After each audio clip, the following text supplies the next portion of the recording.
Anything you say will be recorded at this point. I think so, if it went live or not. It may not show up on the screen till actually 8 o'clock, but...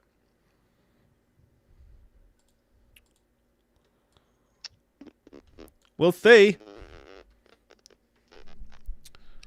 I don't know if we're live or not. I don't know. I don't see it. If you could see us, tell us. Oh. What? Oh, I got an ad. I think we're getting ready to be on. I got an ad. I got one of stupid. Oh, it's live, says Candace. Thank you, Candace. Oh, good. Yeah, Ghost Ranger, the Steelers are having some trouble, man. Only up by 7 against them Redskins. Bring the Iron Curtain in. They gonna get you. They ain't gonna bring the Iron Curtain. You, buddy. I'll tell you what. Oh man, they gotta get refrigerated Perry out there. That's the only way they're gonna win. Man, how about your Giants? By the way, give it up for the Giants. First place, beating the Seahawks. Hey man, that's fine. I feel that's like being number 1 on the short bus, but I'm down for it. Tell April my condolences for her Eagles, the slaughter of her Eagles. He said condolences to your Eagles. He said they suck big major buttholes all over the place. They got crushed by my Packers. Hunter Johnson says he's early for once. Well, my Johnson's always early. You know what I mean? Oh, Lord. And finishes it. Oh, yeah. Finishes the job way too quick. Ryan Gillen, thanks, buddy. He says, the rich, Michael. Well, you should say that. Yeah. Yeah, we're going to have a crazy show.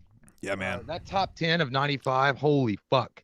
I mean, I was going over all those movies from 1995, and I was sweating bullets. I felt like one of O.J. Simpson's defense lawyers. Buddy, it's tough. Like I was just going over the case file and be like, how do I get him off the hook? It is such a tough list, man. Like I was trying to figure out like what we could do because there wasn't much movie news to go over, and I was looking at it, and I was just going through like, okay, is some movie's anniversary or something? I landed on 1995, and buddy, fuck, that might be the best year movies ever. I mean, I have to look. It was solid. It was solid. Yeah, but we'll get to that. But that's a little bit later in the show. We've got. Let me click off this thing real quick because it's doing a dingy. Oh, no. Okay. It's all okay. How is everybody doing tonight on this Monday? Hopefully your work Monday wasn't that effing bad and horrible like so many Mondays can be. How was your Monday, Jay? It was all right. All right. Just it started out strong and then ended on a very sad sexual note. But, it was still fun. It was still a good day. That's very nice. Touchdown Redskins, by the way. That game's fucking tied. The Steelers might be going down to the 4-7 Redskins tonight, boys. Woo! Woo! I'm not going to lie. I'm sorry for all you Steelers fans, but I want it. I don't know who I was listening to today, but they really do think it might come down to Pittsburgh winning it. No. They're 10-0. I think who else? I don't know who it was. They were saying Kansas City was really strong. Yeah. It's going to be the Steelers and the Packers, or the Chiefs and the Packers. That's the truth. Spoken from above. I promise. The one above all in Marvel. The one above all. He's above living tribunal.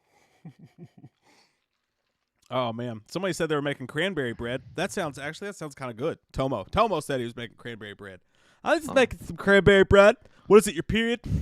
It's what you do on a Monday. That's from The Departed. You remember when Leonardo DiCaprio goes in that bar? He's like, oh, cranberry juice. And the guy's like, what's it, your period? And he takes a drink of it, sets it down, smashes the glass over the guy's head, beats the shit out of him. And then that one dude comes. I think it's Liam Gleason. Something Gleason comes over, slams him on the wall. He's like, now there's guys you can hit and there's guys you can't hit. And that ain't exactly a guy you can't hit, but I'm going to make it a ruling right now. You don't fucking hit him. That's a great fucking scene, man. What was that movie from? The Departed. Oh, yeah. I have to go. I haven't watched that in a long time. Oh, man. So good.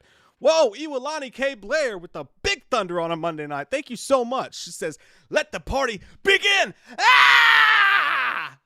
It has begun. Thank you so much for that. Open up the clouds and let the Mortal Kombat symbols shine. Let it rain upon you. Hey, did you see that meme where they changed that? I don't know if it was a meme. Oh, yeah, I guess it was, but they changed the Papa Roach lyrics to fit Jack Torrance. It goes, cut my wife into pieces outside this big-ass resort. Telepathy, no talking, freezing my ass out on freezing my I don't give a fuck, freezing my ass outside. Dude, it was fucking great. Because you could literally like sing it or read it exactly how Papa Roach would sing it. It was great. That's fucking hilarious, man. The only one I remember is the cut my life into pizza meme. Like pizza. Oh, yeah. Oh, guess what I did, dude? I should have gotten on that shit. I haven't got to show you this yet. Look at it. Oh yeah. The light won't. There it is. Oh, there. Oh yeah. There you go. Oh. Yeah. Got some skin work done on my skin. Jeez, Mike. Are you on your period? No, it's nice. Got the little you can't see it 'cause it's effing camera, but it's even got the little people in it from the back of the comic book cover. Yeah. Dude, this shit fucking hurts, man. It hurts. I feel like I'm on that tattoo show right now with what's his name? What is it? Something Ink. I don't know. A tattoo master, Inkmaster. Yeah, I feel like I'm on Inkmaster. It's like, yeah, the lines are just really weak. It's really weak. You don't go into a tattoo parlor. No, it's actually nice. How long did it take? Dude, I was there for like 9 hours, and it took 7 hours of total actual tattooing. Shit fucking sucked, dude. I like to have a couple brewskis before I get tattoos. Was it a guy that was giving you the tattoo? Huh? Was it a guy giving you the tattoo? Yeah. If it had been a chick, they'd be like, "Bitch, I went through 15 hours of labor. Shut up, shut up." That's what they ask you. Depending on when you get a tattoo, they're like, "Well, if you've been through childbirth, this place might not be that bad." When Katie got her rib tattoo, that's what they said. Yeah. But dude, what hurt was he had this bone on your wrist, the bone that's actually on your wrist right there. Yeah. It's totally gone. It's totally colored in black. So he had to sketch the whole thing. Then he had to go back over it in black. Then he had to add there was 15 different colors he put in this bitch, dude. Because he's a hardcore comic fan. That's his specialty is comic book tattoos. So he wanted to make it dead on the cover. And I was just, oh, dude. It got to the point where the worst part was him rubbing it off after he did it. He would rub it with a thing because the blood and stuff. Dude, I felt like I'd been dismembered. It fucking hurt so bad. I'll never. I don't think I can ever get one. I don't even care. I just don't think there's enough alcohol in the world to get me drunk enough to get one. I just don't. I think I'll pass out, dude. I will go straight down like bricks as soon as he pulls out the needles, and I know, and the drunkenness starts wearing off, and I know he's touching me with the needle. I'm like, oh, fire. That John Travolta when he passes out. Yeah. Look who's. It's gonna go just down. It'll go down just like that. Well, the thing about it is when you get a small tattoo, we'll have a couple of beers before we go, but everything here's shut down. But I still had a nice vodka and orange juice before I came. But the problem was a short tattoo, it lasts an hour or something, right? So it's not that bad. It's over. It's quick and done. It's really not that big of a deal. It doesn't hurt that bad. But this, the big tattoos, man. Obviously there wasn't enough alcohol in the day to take me through, and it sucked a lot. It sucked a lot. Maybe we'll get drunk enough and I'll just let you do a prison tattoo on me. Like I said, dude, if you get a small one, it really doesn't hurt that bad. Yeah, but that's the kind of talk that's going to get us in trouble because I'll be over one day and you're like, dude, if you just get a small one, I can do it. I swear. I'll get a Walmart smiley face and it'll be fine. And it'll look all jacked up and infected. It'll look like a goddamn Walking Dead's Walmart sign. At least, thank God that nobody we know just has a tattoo gun lying around. I guarantee if you insert a tattoo gun into a bunch of people hanging out drinking, just put it on the shelf there, and you think nothing bad will happen, eventually someone will get tattooed. We'd probably both have 20 tattoos by now. Motherfuckers are gonna come out looking like Mads Mikkelsen in Doctor Strange with all their shit all tatted up around the eyes. He's like, God damn. Yeah, it's like, no, you went pretty hard on it. You went pretty hard on it. God damn, Owalani.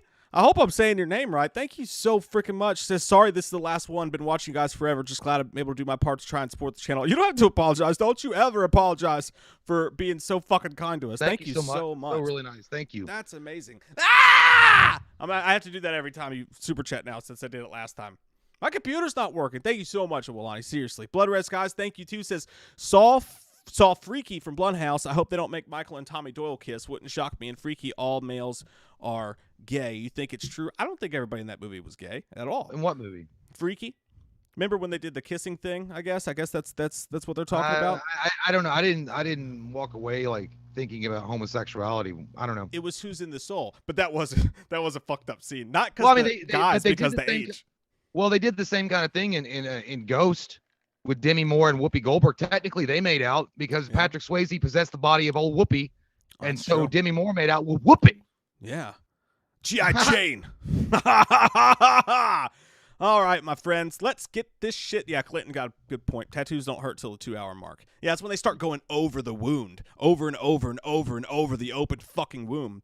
But no, the guy was great. I'd be like, dude, are you starting a fucking fire? Can you get on with it? Well, what sucked, dude, is I had a fucking panic attack about an hour in, and it had nothing to do with the tattoo at all. Like, I was fine with the tattoo, but I started like getting woozy and like feeling like I was gonna pass out, and then I had a panic attack, and I felt like I was gonna throw up all over myself. And again, at this point, it didn't even hurt, but I was just so uncomfortable because I thought I was gonna have to get up and leave and like fucking live my life with half a fucking tattoo.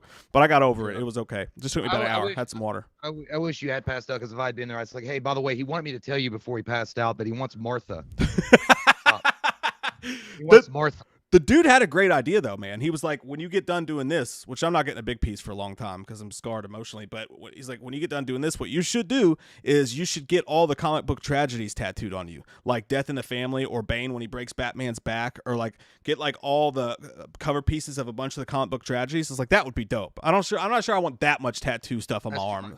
That's too much. Yeah, but I mean, it sounds dope as shit. God damn me, Wilani. Thank you so much. Ah! She asked for it. One more scream, but or are you sure that's just Mike's constipation scream? Because I am a little constipated, if we're being honest with each other here. Could be either. Absolutely. Drew Clayton, thanks, buddy. He says, been MIA for a while. Unfortunately, got COVID. And it kicked my ass for a bit, but very happy to be back and get some wham up in me. Love you guys and party on, dudes. Drew, happy to hear you're feeling better, man. That's a fucking nasty bitch that COVID is, man. But you're over and you're through it. And apparently it's really hard to get it a second time, even though it is possible, so still be careful.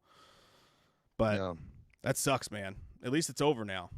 Hold on 1 second. What the fuck? Okay. Yeah. All right, sorry, Josh. Joshua Ayers coming in with the super chat. He says, sorry we missed it, man. He said, so sad. I just finished off the last of my Oktoberfest. That is a rough deal. Ooh. Now you got to switch to the Superior Light Beer. Michelob Ultra. Go ahead and grab it in the refrigerator. You got the warm up done, and now it's time for the main course. Go ahead and get that. Feel like a champion for once. Go ahead, have a sip. Hey, I'm right there. I'm right there with you, buddy. And yeah, sorry we missed it, but I'm right there with you. I'm cutting down from the October beers, and I'm actually drinking, as Jay calls it, the Superior Light Beer myself. Got to cut those calories, man. By the way, thank you, Courtney, for shouting that. He is the Islo. Yeah, you missed that super chat. I missed. No, that was the one I just read. Oh, okay. Yeah, no, I saw Josh said I missed it too, right when you found it. I would have gotten it. God. By the way, the other thing we're going to be talking about tonight, and by the way, I don't know why I had such like reservations about this flick, the Fanatic, because I had heard like really like pretty much bad, like it was a toilet bowl, like it was a wet diaper shit, like it was garbage. And I was like, and I watched it, I was like, what in the fucking crack pipes from your mother's asshole did you smoke? Because it's good as shit. Like, dude, honestly, it's one of John Travolta's better films I've seen in a while. Thank you, dude. I fucking loved it. I loved it. But, and we'll get into that. Yeah, that's one of the things we're doing tonight, guys. We've got a review for The Fanatic coming up later. By the way, Mike and I did not watch that each other while jacking each other off and then come up to the same agreement. We watched it independently, okay? Yeah. It's our independent thoughts. It's the first time we've talked about it. But no, a Patreon, a special review for our buddy David Cavaretto. He requested the Fanatic review, so we thought we'd tie that into the show tonight. That being said, let's get into the show, starting with the movie news. Jay Dia, thank you so much for the super chat, says, Wham fam, what a pleasant surprise. Another night of Giggle, Bush, and Wham is just the trick before tomorrow's doctor's appointment. Would love to hear from Slender Man. He's got the doctor appointment? Yeah, got a doctor's appointment tomorrow. Okay, well, everything's going to be all right. Don't go in there and clench your butthole up, because they got to make sure that when they say drop your trousers and they held you your marbles, you got to be relaxed, okay? Be relaxed, baby, all right? Don't worry about him, a doctor, okay? After that is done, you go yourself to Dairy Queen. You have yourself Reese's Cup Noodles, and then on the way, you get some more sandwich. Be just right as the rain. Good luck on your doctor's appointment, man. Absolutely, dude. All right, let's get into the movie news. Not that much movie news stuff we can go through. You are not Tanaka. Craig, me and Craig were having like a gift war. Like, did he quoted like, how come you caught him but not me? He was supposed to. We were having a gift war back and forth. By the way, Bloodsport, probably the best karate movie of all time. Just saying, maybe. I'm gonna agree with you on that one. I'm gonna say, Hi Himmel. Yes, indeed. Which one is the fucking news button, Mike? By the way, former Israel chief of something, of Space Wars, Star Wars, I don't know. He is confirmed at 80-something years old, and he was also a former general, that there are aliens. We've been in contact with them, and Israel and U.S. have. Yeah, it's real. It's real, guys. And he's also selling a book. He's selling a book, so, you know. It's probably real. Yeah, he's definitely selling it. There's always No, a book. No, literally, dude. I was reading the article from the Jerusalem, whatever it was, and it literally said he's got a book coming out. There's always a book deal, like on the hinge of the alien news. Todd said he said that Trump was going to reveal it, but the aliens convinced him not to. I was like, that's bullshit. There's no fucking way. Who, Kushner? There is no goddamn force on this planet except for Tucker Carlson that can convince Trump to not say something. I don't care if ET came down with a finger that says it's going to go in your ass if you tweet. He'll be like, wrong. The aliens decided to come down because I asked them to come down. You're welcome. You're welcome. Unless something goes wrong, and then it's Nancy Pelosi's fault. By the way, it's not. There's nothing political here. Biden just. We're joking. If it was Biden, he just wouldn't remember there were aliens. So yeah, exactly. Like here's the deal. Hey, so what do you know about the underground tunnels on Mars? Like, listen, I like toasters, and sometimes you put bread in a toaster. All right, let's get to the movie news, damn it. We're going to try to get this thing done by about 10:30. Let y'all get some sleep before work tomorrow. Yeah. We'll see how it goes. But not that many movie newses today. But apparently, Disney is reportedly going to be announcing new Marvel and Star Wars projects this week. There's rumors. Yeah, this week at some point. There's really no news about it beyond that, except for that there's rumors that there's going to be some cool stuff coming out. But some people are projecting, what if? That's good. It'd be great if it. What if it's X-Men? What if it's Fantastic Four? They need it. Man, it's so weird that you brought that the X-Men is even like like last night. I literally watched I watched X-Men Apocalypse, and I went back and watched First Class and Days of Future Past and things Good like times. that. God damn, man. And it was really hard. Then you get that nerdy erection in your brain, and you start saying, who would win? Is it the Avengers or the MCU Avengers or the X-Men? I'm talking about the movie X-Men. That's how they That's how they do it, man. Like, yeah, but it's crazy. But it's so goddamn, dude. McAvoy and Fassbender were so good as Magneto and Xavier. I don't see them folding them into the MCU. I think actually McAvoy has already come on record said he's not interested in coming back to play Professor Xavier. I think he's pretty much said he's not going to do it. So that's what Marvel needs to do with the X-Men, dude. What they need to do is forget everything that's happened before. And I hate to say that because it's all so good, but if you're not going to go all the way with it, you might as well fucking shelf it and start anew. Plus, everybody's getting older and whatnot. I think what they should do, if they want to do X-Men and do it right, dude, what they should do is they should start now with the solo movies, the solo X-Men movies, do it like they did Avengers, have the Fantastic Four movies going on simultaneously, have the X-Men movie, the full-on X-Men movie, be the first Avengers movie, and then have the end of like the 4 phases finally be X-Men versus the Avengers. Yeah, man. I'll tell you what. I kind of down with it. I think that if you're going to do an overall arc for the next phases, they should do an X-Men versus Avengers. But I would say this too. What I would do if I were Marvel and I got my property back, I got my babies, I got my X-Men back, guys. I would do this. I would start it with just the original, the Iceman, Angel, Beast, Jean Grey, and Cyclops, along with Professor Xavier, tell that story, and then work my way into the Wolverine story, which would come in like I would make it like the 3rd film, and then from there start building up, like leaving little hints of like, the Dark Phoenix thing in the first movie, and then using that as a catapult that would bring the X-Men to take on the Avengers, because the X-Men would try to be protecting Jean Grey as Dark Phoenix, and the Avengers would know that she's a cosmic threat, and then they could do all that thing, and then after that they could even lead up to Onslaught.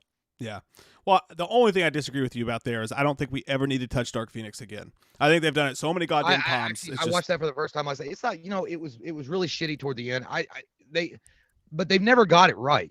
Dark Phoenix, if it's done right, and now that it would be in the hands of the MCU, I think they could actually do it correctly. If that storyline was done right, dude, it would be one of the best Marvel storylines of all time.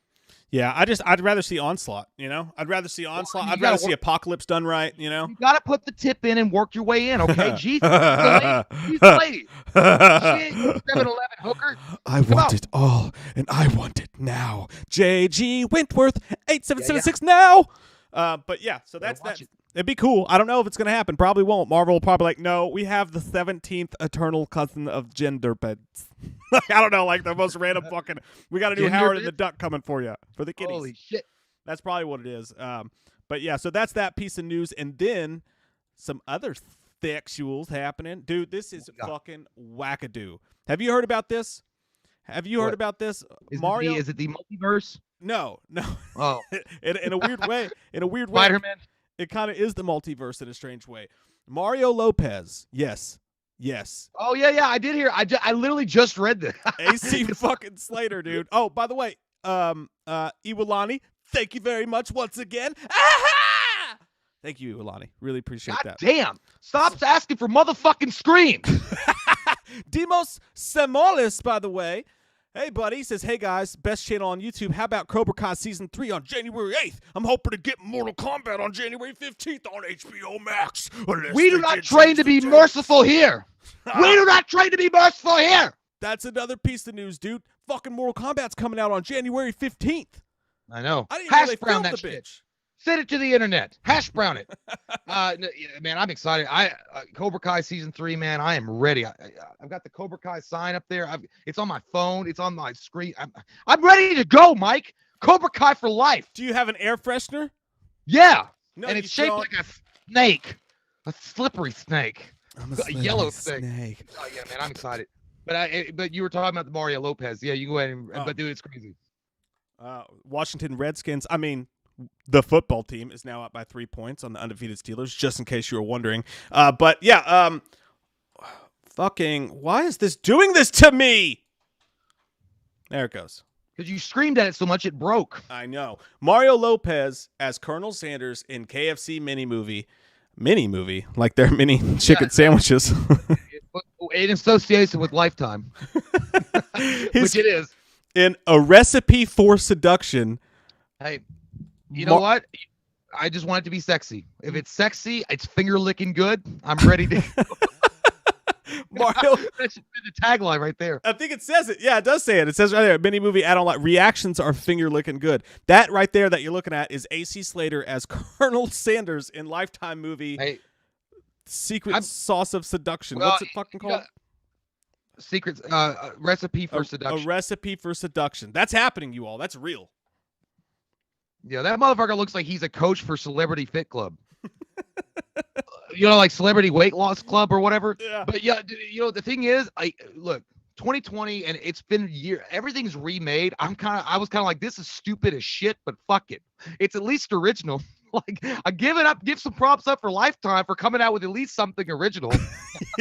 Yeah. You gotta go to Lifetime and KFC to get an original movie about anything. I'll take it. Original recipe, baby. It's not that extra crispy. The sequel should be called Extra Crispy.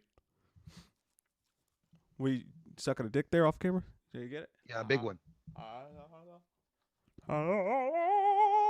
Yeah, Man. I was having it almost got in my eye. I'm glad I sucked him off quick. Anyway, you got to catch that thing. Yeah, I did. I caught it with my mouth and I swallowed it. I'm gonna spit it back into yours later. Don't worry.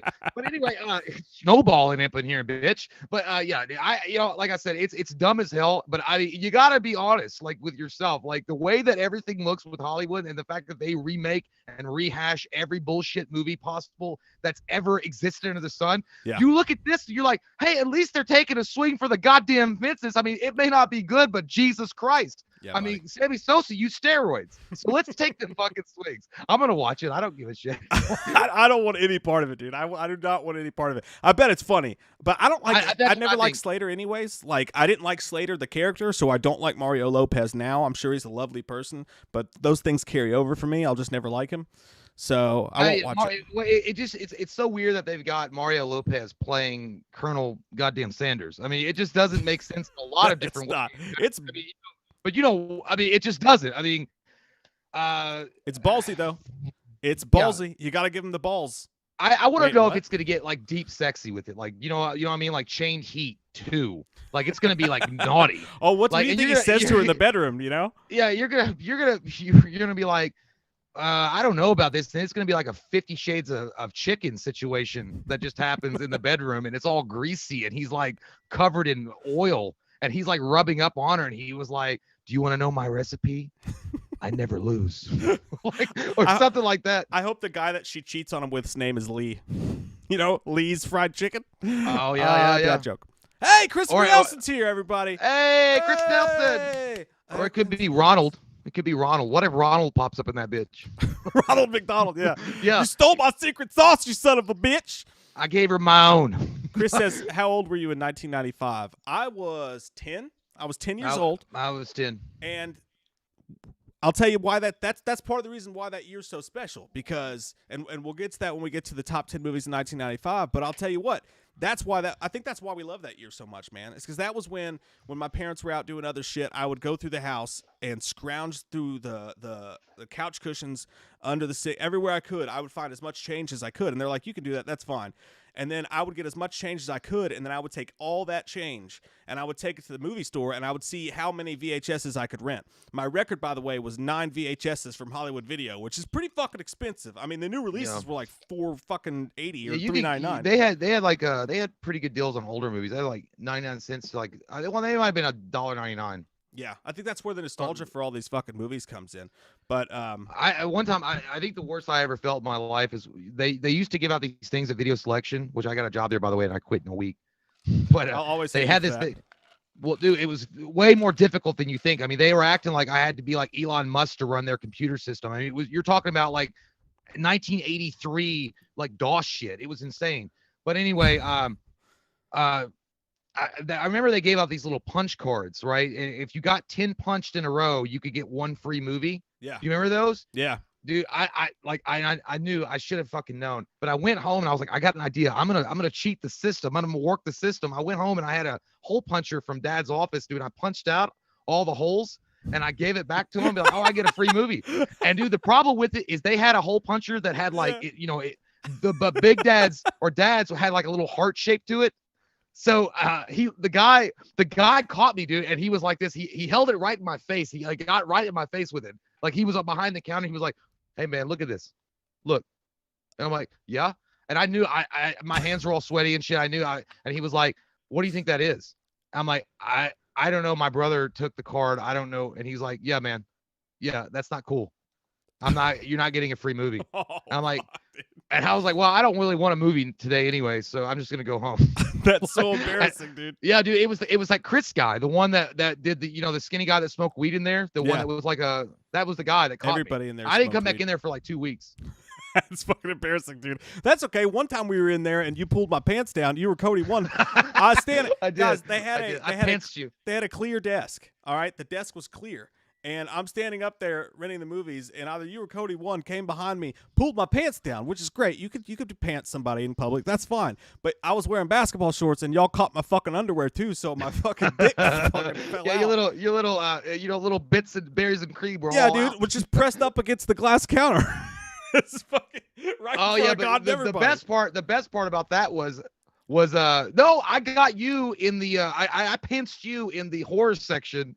And then that mother ran away and was like, "Now I'm gonna raise you. Don't you ever be like them gays back there?" Because she called us gay. And I was like, "I just pantsed him. I'm not gay. It was just a fun time." And then I ain't gay. Yeah, but then I pantsed Cody in front of that dude. In front of the guy that was checking us out, and that dude was laughing. It was me at the counter because I remember that very clearly. My dick came out. I'll never forget that. That was definitely me. Whoever it was, I knew the guy started laughing. He was like, "Man, you missed it. You should have saved that for when the ladies were in here." Like he was in on it. He was like, "You should have pantsed that motherfucker when the girls could have saw his little dingleberry." That was horrible. It's like, yeah, that same video store. Not only did they have the 10 punch thing, but they had the big gumball machine, and the gumball machine was the gamut was some of the gumballs had printed on them free movie. So if you put 25 cents in, you turn the quarter, you had a chance at a free movie. Well, the first like 4 fucking times I did it, I won. So on one of those days where I spent my whole day scrounging up change at my parents' house, I go in there and I put like $8 of change, and I'm thinking I'm gonna rent fucking games, I'm gonna rent movies, I'm doubling up my my shit instead of 8 movies. What was one game that you rented over and over again? Do you remember? Like the game that you rented, tons, like dude. This is like Goldeneye, fucking WCW, Nitro was one of them. But anyways, when Desert Storm, I kept putting them all in there, and this one day I just had bad luck. $8 of gumballs. Didn't get a single goddamn free movie. And you know what I did? I cried. You cried to your mom for more. I literally cried, dude. It made me fucking cry. I cried. I cried, dude. It made me fucking cry. Even that young, the guys back there was like, "What a complete loser! He's crying over fucking gumballs." It was bad, dude. It was embarrassing. It was super embarrassing. Yeah. Well, I was only asking that. As I just remember Super Nintendo. I rented that Desert Strike and Jungle Strike like all the fucking time. I love that game. Was that on And then, Super Nintendo? Yeah. And then I also rented WCW NWO Revenge. That was the best one. The best. That was a great one. I just remember Nitro, dude, because I remember skipping school, like not skipping school. We'd have a snow day. I'd rent WCW Nitro and play it. It was fun times. It was fun times. Goldeneye was great too. We'd all if me and you and Cody were like gonna swim or something, like we had a pool and Mike would come over like on weekend nights and we would all swim around and play with each other a lot. And then afterwards we'd get out and we'd play. It'd be like, hey, you want to play Goldeneye? Like, yeah. And then we all like have like 3 remotes. That was fun as fuck, dude. Because it had that split screen. Those were good times, man. Good times indeed. All right, that's enough of the news stories. I think we went too long on those, so we'll go right into the. Speaking of good memories and good times, our top 10 movies of the year 1995. Oh, I thought we were going to get into the Fanatic since it's the 95 one might be a little controversial. Well, I got to go in the order of the menu, Jay. Respect the menu. Fuck the menu. Respect the rules the are meant to fucking be menu. Broken. Damn it. All right, you want to go I'm first or you want want to take turns? You want to take turns wipe my ass with on a movie? You want to take turns on a movie-by-movie basis? What do you mean? Like I'll do my 10, you do your 10, or you want to give your whole list? We'll take a break and then I'll give my 10. I don't care. I mean, you want to? Let's do it that way. You give your list first. No, let's do it. Let's do it one-on-one because I want to see how ours match up. Okay. All right. We're gonna be ranking them, guys. Our top 10 movies of the year 1995, starting from 10 going to 1. Jay, what's your number 10? Man, I'm gonna tell you, this motherfucker was hard as shit, and not the wiener. I'm talking about the list was really hard to come up with, and I know some of you guys are gonna hate this. My number 10 was Friday. That's the one I ultimately chose. You notice that Mike pieced out immediately to leave me with the wrath. That's okay. But yeah, look, there's a lot of great movies that were coming out that year, but Friday, dude, I was trying to base the top 10 of my 1995 list on movies that I'd watched a shit ton and rented over and over and over again. And Friday, man, I watched that. We all watched that so many times, like tons of times. It was, what bike? That's my bike, punk. Like I don't know, man. Friday, Ice Cube, everything was so good about that movie. It was hilarious. I loved it. That's Ice Cube and Chris Tucker. It was great. I love the movie. I've seen it 100 times, so it had to be Friday for me on number 10. That's an awesome choice, dude. That was on my list. It didn't make my honorable mentions, but it didn't make my list. But dude, that is a great fucking choice. I think that might. How the fuck you gonna get fired on your day off? He's like, because they caught me stealing boxes, but it wasn't me. He's like, boxes? Were you trying to build a clubhouse? It's like, I'm sorry, Big Worm. I just remember, dude, my favorite part of that whole movie, I think, is when he's trying to pour the cereal. He's like, man, you ain't even got no milk. Damn. And his dad comes out. He's like, you better put some water on that shit. Dude, I love that. Yeah. Oh my God. The dad was so good. He was like, oh, I'll wait till you come out, daddy. And he's like, boy, I smelled your shit for 22 years. You can smell my shit for 5 minutes. Bring your ass up in here. And he was like, the word of the day is job. J-O-B. That means because you don't have to worry about no dog catching your ass. You ain't got a job. You gotta worry about it. You catch a dog in the ass or something. Oh man, I don't know. There's so many good. Holly had to go. It's like, I got mind control over Debo. When he here, I'll be quiet.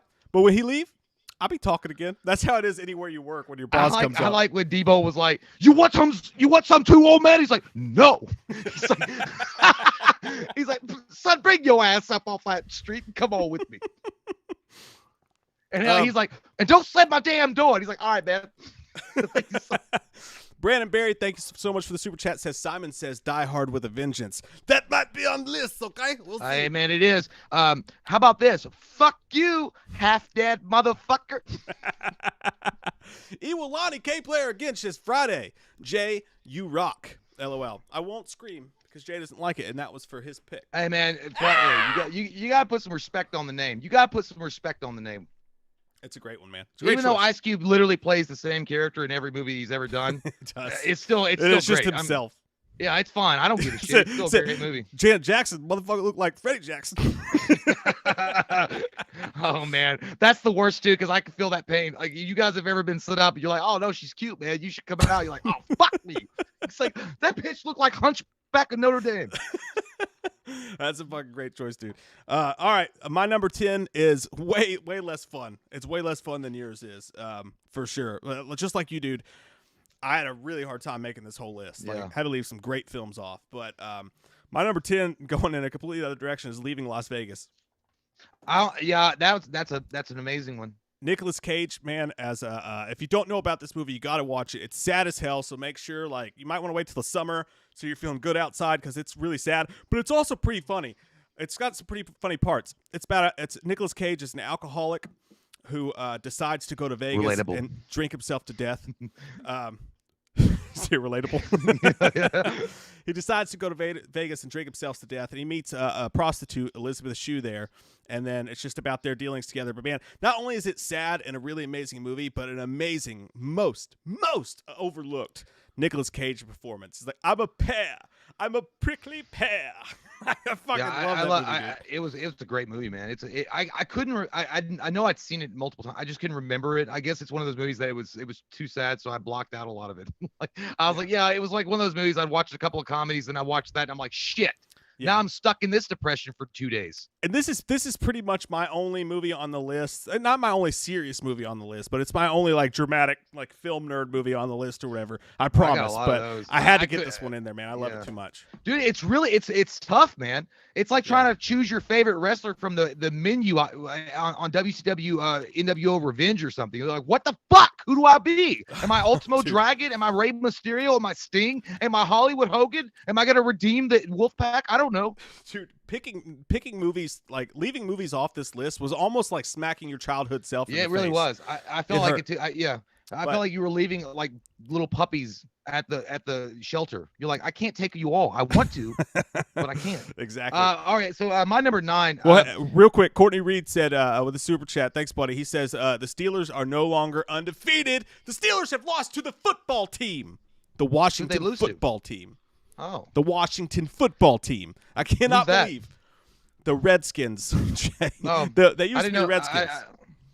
Are they not the Redskins anymore? No, you didn't know that? Or are you just fucking with me?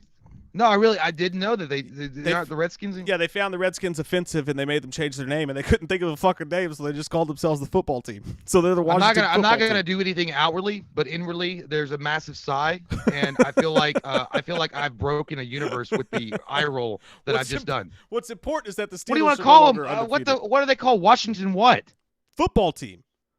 Oh my fuck!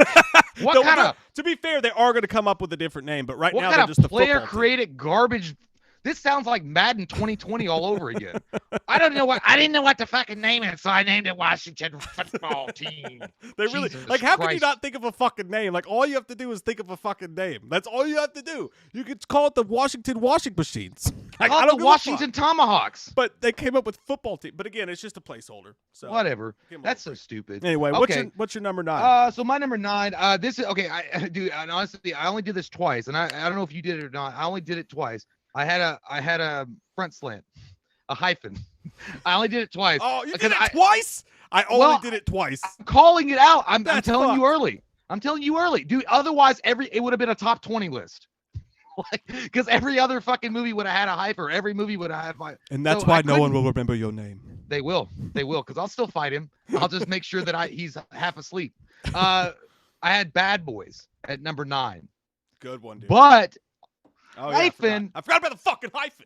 Well, there's always look. Dick. This is 2020. A lot of people hyphenate their names when they get married. I'm hyphening shit. You should never do that. Jesus Christ, you have balls and a wiener. Don't let them hyphenate your name. Bad Boys and Halloween 6. Those aren't even closely remotely together, man. They don't need to. They gotta be fucking remotely in the same No, ballpark. they don't. Because I told you, my top 10 is based on movies that I watched repeatedly. That's growing fine. up. But like, fucking dick. Whatever. Oh my god, like you've never done hyphenated shit. But they gotta match. It's gotta be like it's No, like that's it's gotta be like, you know, I want to do 2 Tarantino movies, so I did Pulp Fiction / That's Once Upon a Time bullshit. in Hollywood. Jesus Christ, you better stop your fibbing because your pants are gonna catch on fire because that's never happened before ever. Bullshit. Like he's like you could sound have like chosen Virtuosity, and at least it's like a cop movie. But fucking Halloween 6 and Bad Boys. Hey, I'm triple stamping a double stamp. I'm triple stamping it. It's done. I triple stamped it. I had to leave Halloween 6 on my fucking But you know what? Like I said, but I wrote Halloween 6 in a real small print. So it's not as big as Bad Boys. I would still put Bad Boys as the bigger movie that I would watch. So I mean, I'll say Bad Boys. Overall, Bad Boy. If I had to pick between the two, Okay. which one's got to stay and which one's got to go? All right. Out of those two, I'd pick Bad Boys. I'll take it. So at least you got a 1A and a 1B. Bubblicious. All right. Bubblicious. It's some Skittles. That's a great choice, though. It Bad is Boys good. is a It great is choice. It's in my honorable mentions. By the way, neither Bad Boys nor Halloween 6 made my list, and it fucking hurt a lot. It hurt a lot. dude, I couldn't leave it off. I wanted to, and I was like, I can't. Iwilani K. Blair with the ruling. Thank you, Iwilani. Says it has to match, Jay. It has to match. What in the fuck is going on with this goddamn match police? I mean, Jesus Christ, pull over. Jesus Christ. Your socks don't match. Pull over, fashion police. That's another good Nicolas Cage, The Rock. I know, The Rock. Police, Like, pull over. Marriage police, pull over. Wow. I thought I was doing that today. What is it? Owen Wilson. It's like, wow. Wow. Wow.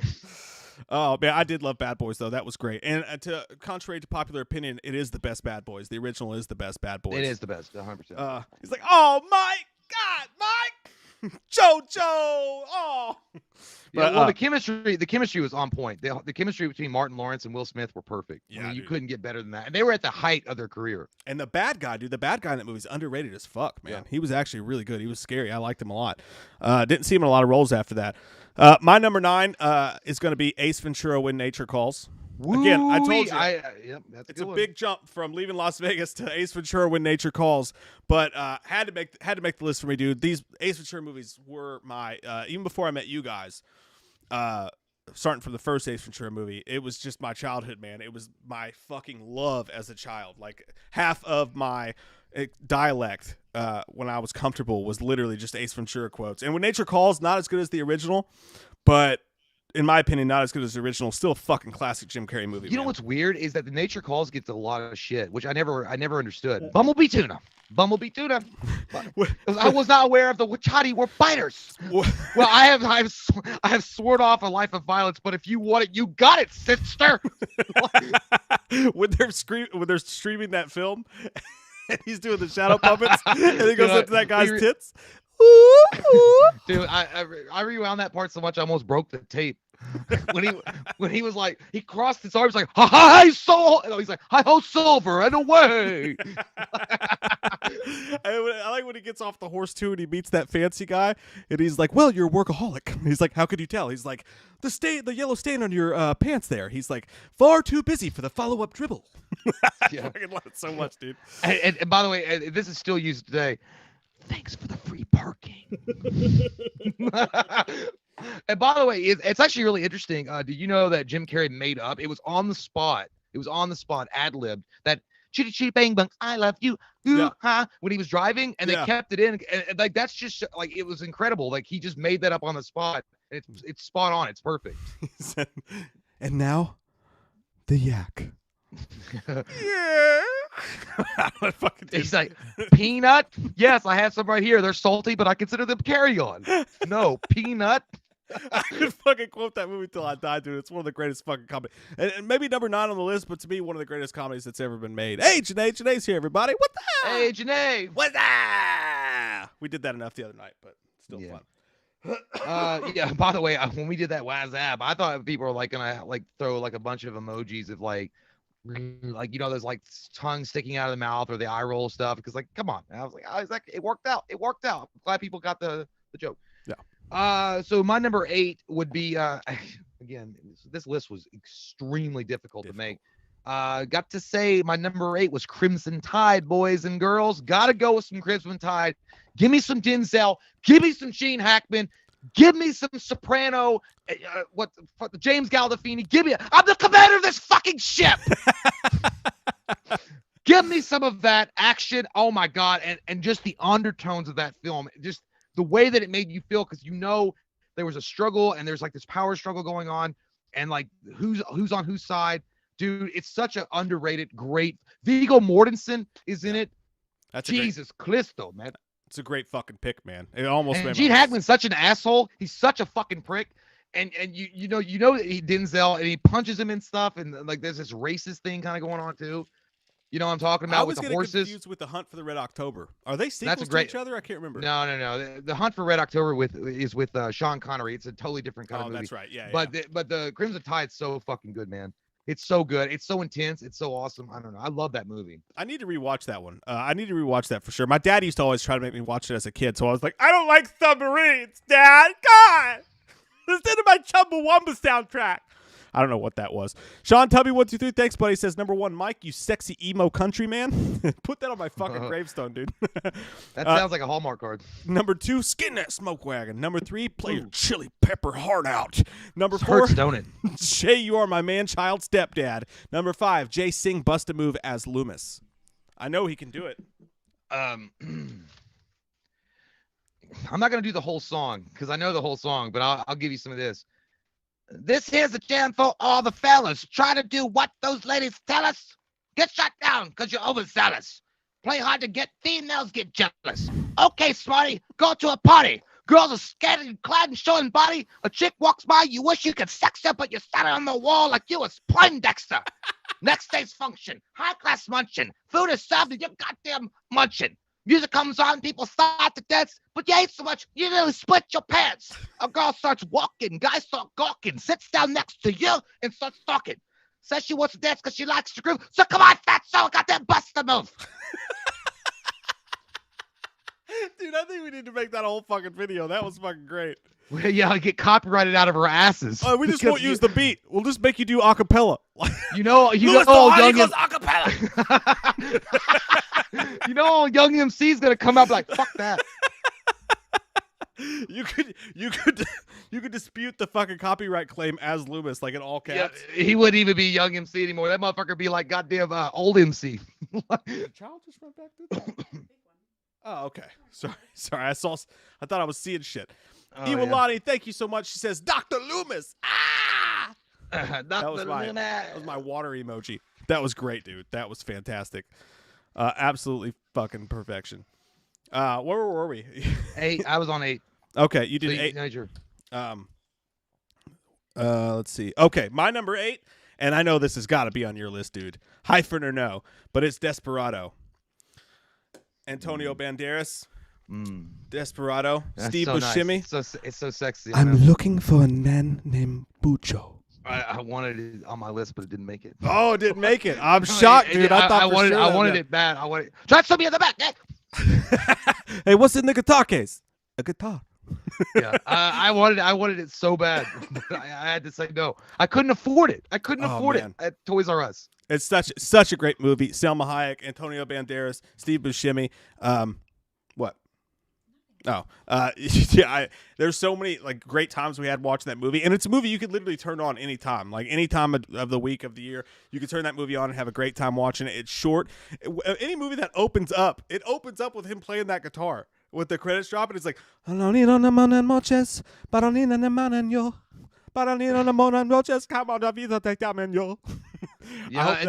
got that great scene with Quentin Tarantino in it. Awesome. Oh yeah, with the poop bathroom.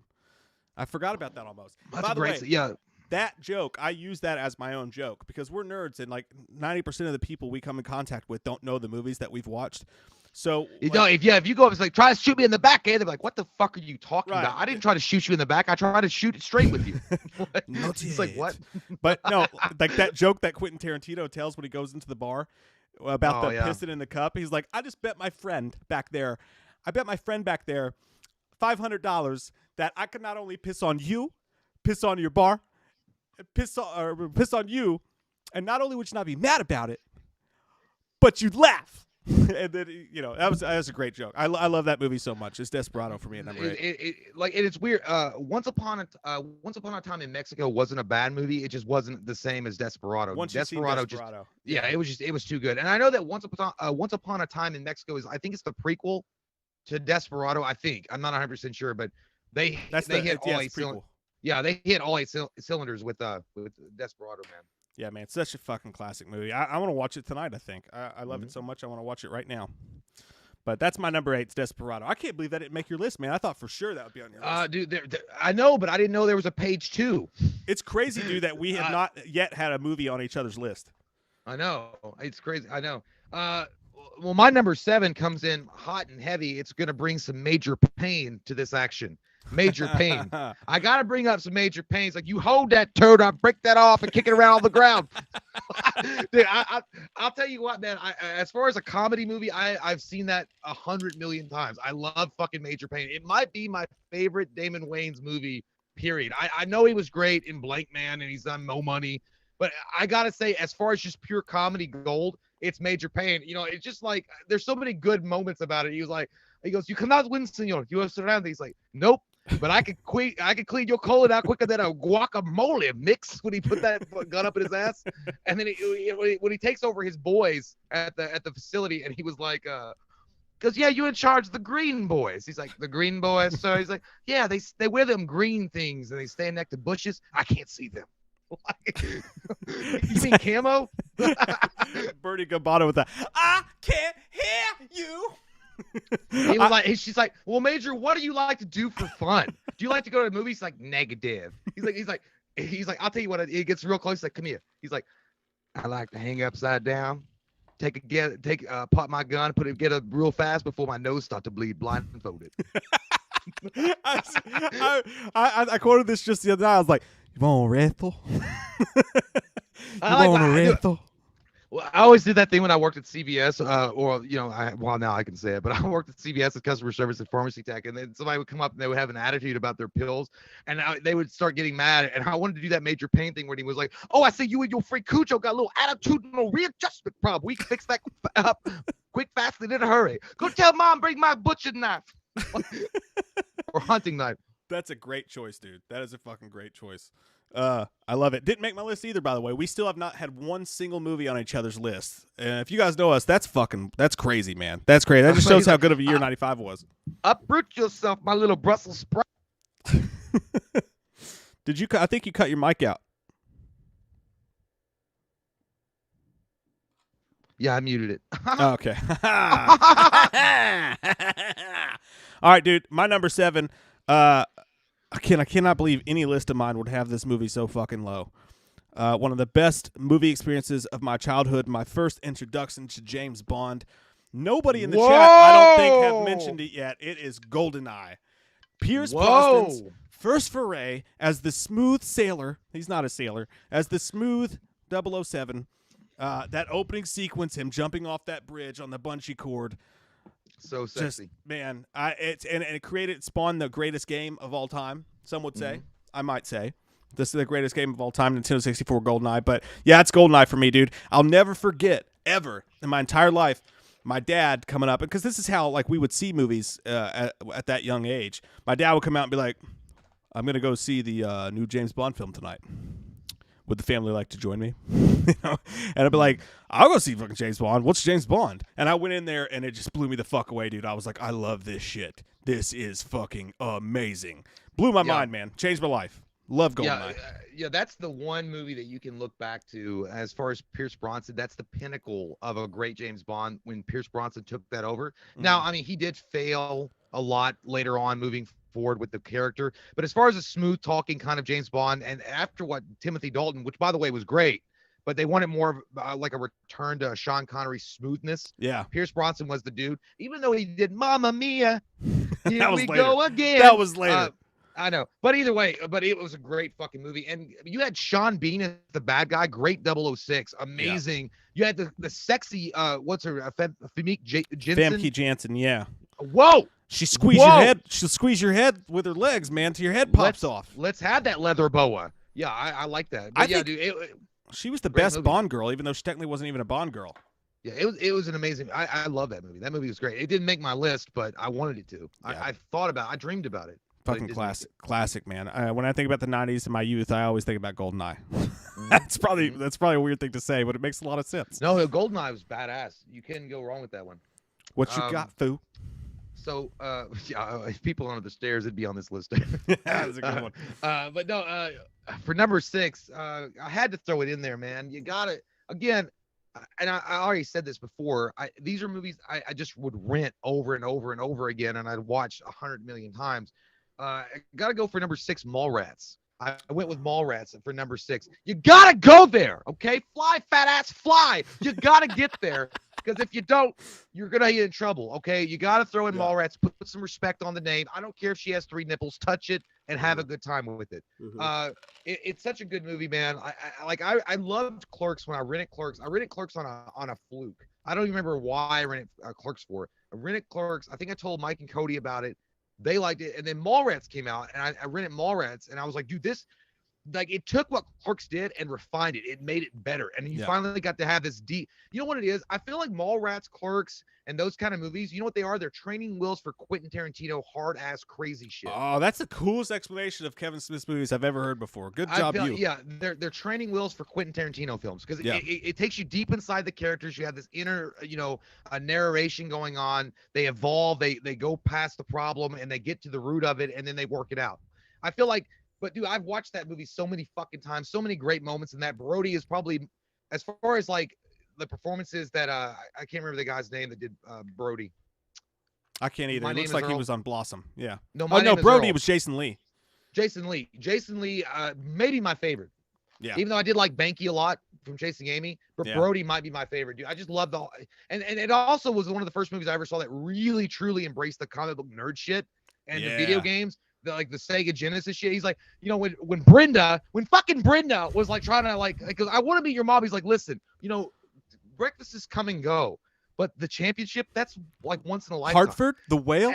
Yeah, and he had his shit on pause. That motherfucker had his shit on pause.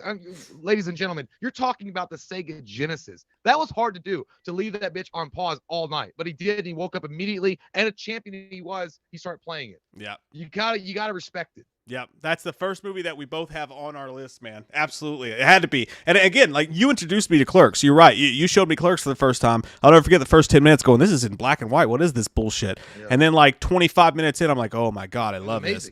Mallrats, maybe my favorite Kevin Smith movie ever, man. Absolutely. I love it when he was like, let me ask you a question. Did you ever fucking fart in front of her? He's like, come on, bro. She's not the shallow type.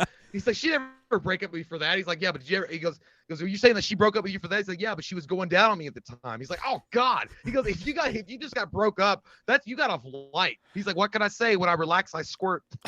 It's so gross. What do you think? Like, I tried. What do you think? Just because a guy reads comics, he can't start some shit? What side, Red? Hey, man, I try to teach you how to handle comics in the 6th grade, but oh no, you wanted to hang out with girls. Yeah, you're right. Brody's one. And Stan Lee, the legend Stan Lee's in that movie. And Brody actually asked him about superheroes in other regions. Like, The Thing is everything, like his.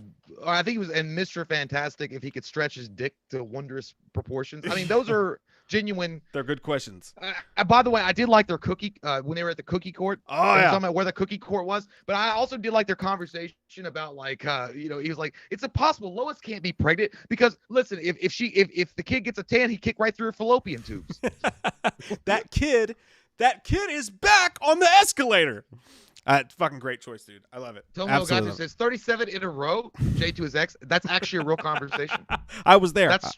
That was a real conversation, Tomo. I did say 37, and it's like, I try not to suck any dick on the way to the park. And then some guy that she was fucking because she was a tricycle around the neighborhood rode off that way. I was in Jay's backyard, smoking a cigarette, and I heard it, and from the back I went, yeah, you tell that me. She sucked a lot of cock. Jesus Christ. She probably has a statue named after her in the catalog of hookeritis. My favorite part of that is when he screams, he's like, try not to suck any on the way to the park, and she's walking away, and that hobo dude starts to walk toward her. He's like, hey, get the fuck back here. Plus Ben Affleck in that movie, fashionable male. Great. We can talk about Mallrats all night long. But these fucking Mallrats. Sean Tubby 123, thanks buddy. He says oh, there it goes. He says, have you guys seen the show Entourage? Yes, seen every episode. Love that fucking show. I gotta be honest, I've never seen it. Cody's been turned on to it lately, and he's been trying to get me to watch. He's like, dude, if you just watch like 1 or 2 episodes, you're gonna be like hooked. You'll love it, dude. It's fucking hilarious. It's the best. Yeah. I might get into it. It says, funny show about 4 friends in the movie biz. Number 2, tag team rap battle, Loomis and Chalice versus Leatherface and Slender. Loomis and Chalice. Are you asking like who would win? Yeah, we'll go with who would win because physically it's impossible for us to do that. I think honestly, I think Loomis and Chalice. Nutty Professor. Yeah, Loomis and Chalice would win that one. I feel like Slenderman's too nice and Leatherface is too stupid. they're both kind of dumb, and I think Loomis and Chalice are like in it for themselves. Like I don't think they had any kind of issue like outsmarting them. So Yeah, I'm with you on that. Christopher Nelson said, "Did you just compare Mallrats to Tarantino?"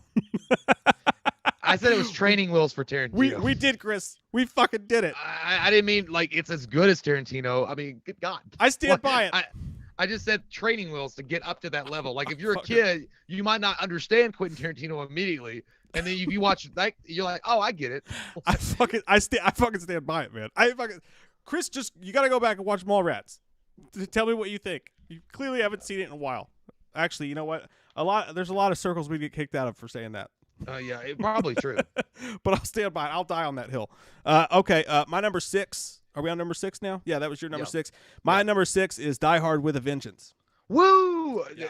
That now we've got one. No, we both got one. We've got one. Yeah. Janine. Yep. Absolutely, man. Die Hard with a Vengeance. On my list. Die Hard 3. It's maybe the best. It might be the best. It might be. It might be as good as the original, man. I mean, it's hard to, you can't believe saying that for a third movie in a franchise. Maybe the only time in history that's ever happened, but Die Hard with a Vengeance, it's entertaining as hell. You're full on John McClane. He's been kicked off the force. They have to bring him back because of old Hans Gruber's brother coming back to take over. Jeremy Irons is the bad guy in an amazing role. Freaky as shit, weird dude. The movie has balls. I mean, it's got balls for days. You don't get R-rated action movies like this these days. No, man. And the chemistry between Samuel L. Jackson and Bruce Willis set it off on another level. Like I feel like that's the buddy cop film that people needed to see after Lethal Weapon. Like that was the first time you'd seen something before or after Lethal Weapon that like it just clicked for you. It synced up. I don't know. Yeah. Like he's like, he goes, "Hey Zeus, I just want to say thank you." He goes, "Motherfucker, why you keep calling me Hey Zeus? I look Puerto Rican to you." Because when the other guy back there called you Hey Zeus, he didn't say Hey Zeus. He said Hey Zeus, as in father of Apollo. Don't fuck with me. I'll shove a lightning bolt up your ass, Zeus. You got a problem with that? No, I ain't got a problem with that. By the way, that's a real conversation between me and Mike if we wake up early to do a video. It is. That's a real conversation. And honestly, like Bruce Willis was at his best in that movie. Like he was great in Die Hard. Don't get me wrong, but it was more of an introduction to John McClane. And like Die Hard with a Vengeance is full on, full bodied, full fucking everything John McClane. Like every line he had that movie is full on.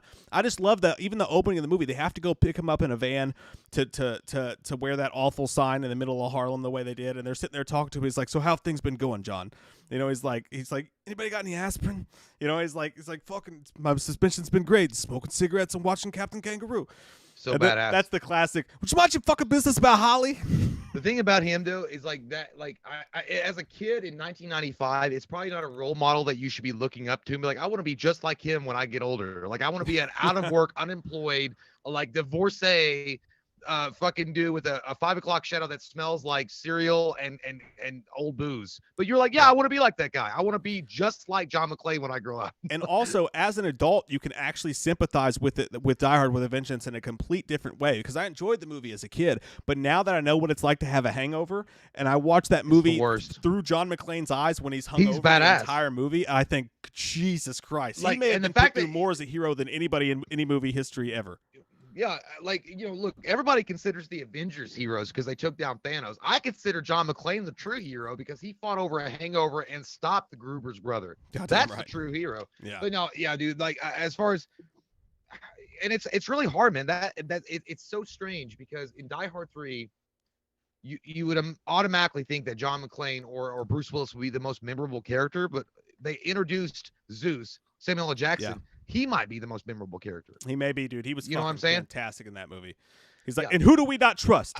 I like when he was like, he's like, "Oh shit, is that gold?" He's like, "Yeah, it was full of it." He's like, I goes, "Damn, this shit is heavy." He's like, "Put that shit down." He's like, "Fuck you." He's like, "They ain't gonna let you keep." He's like, "Yeah, we'll see." Dude, I don't think. Correct me if I'm wrong, but I don't think Bruce Willis and Samuel L. Jackson worked together since that movie. They were both in Pulp Fiction, but I'm pretty sure they didn't have any scenes together. I don't think so. It's weird too because they had perfect on-screen chemistry. Yeah, I don't think they have. Maybe they don't like each other. And by the way, I still use that thing that Samuel L. Jackson says at the very end of the movie when he was like, "Fuck them, let them cook." If I'm playing a video game, I'm like, fuck them, let them cook. Let's let them on fire. That's a great movie. And I even love the opening of it. The song that comes on when they're panning over the city and that shop explodes, like hot town summer in the city. I love it. And And then the explosion happens. Yeah. Yeah, that's awesome. Like it immediately gets you there. It immediately does, gets you there. Fucking great movie. Again, now I want to watch it. Let me get this last super chat. We'll take a quick PP break before we get into our top 5. Gary Catlow, thank you so much, says, have you heard AMC are now throwing shade at Warner Brothers, and Legendary are taking Warner Brothers to court because they don't want Dune and Godzilla on HBO Max, LOL.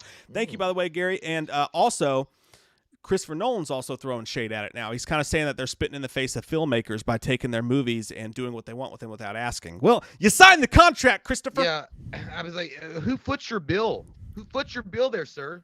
Like, Yeah. I would imagine the studio did. So they could pretty much be like, hey, did you sign under here? Did you sign this? Fuck off. You're not gonna Like, you're not gonna I make mean, waves like HBO Max just did and not have some people be mad. I mean, it's just a part of it. I think HBO Max did the best thing they could do at the time. I think that they did, look, they want their movies out there. They want to make a fucking profit. If I were a company in COVID 2020 and I made a movie that cost me millions of fucking dollars and I'm bleeding out money daily, I'm going to make the fucking money back any way I can, especially when I don't see any kind of bright light on the horizon.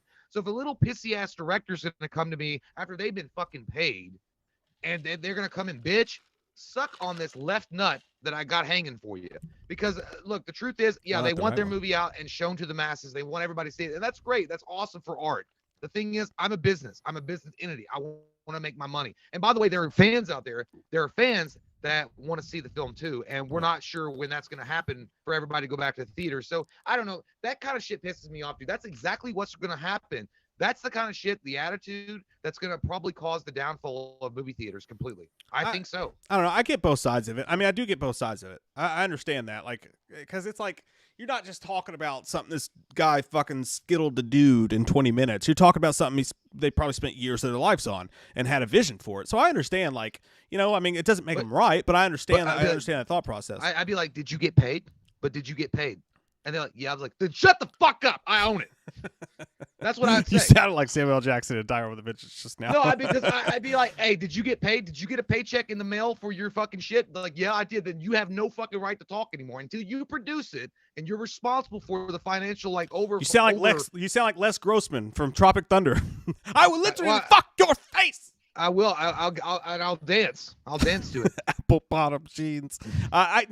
Here's why. Again, I'll say this one more time before we take a break. Here's why I like what HBO Max did. I like what they did because they at least gave everybody in a world of uncertainty in the movie biz and everywhere else. They at least gave everybody 1 year of something certain. Now we know for a fact they have a release schedule. Their release schedule is going to happen. You don't have to worry about it. You don't have to talk about it. It's not a concern. It might not be optimal, but their movies are coming out next year. So at least people have that to look forward to. And I understand there's collateral damage and there's all sorts of stuff that comes with that. But I feel like overall it's a good thing just because we're definitely going to get something. We're definitely going to get something. Let me address one thing. Drew Harry says a lot of directors don't get paid until it gets to theaters. That may be true, but a lot of them do. So, I mean, some directors don't, and they have to wait on the box office returns. I've seen the shit too. I've done the research. I know that a lot of them get paid based on what the box office makes, but a lot of them also get paid. No, they also get paid on other.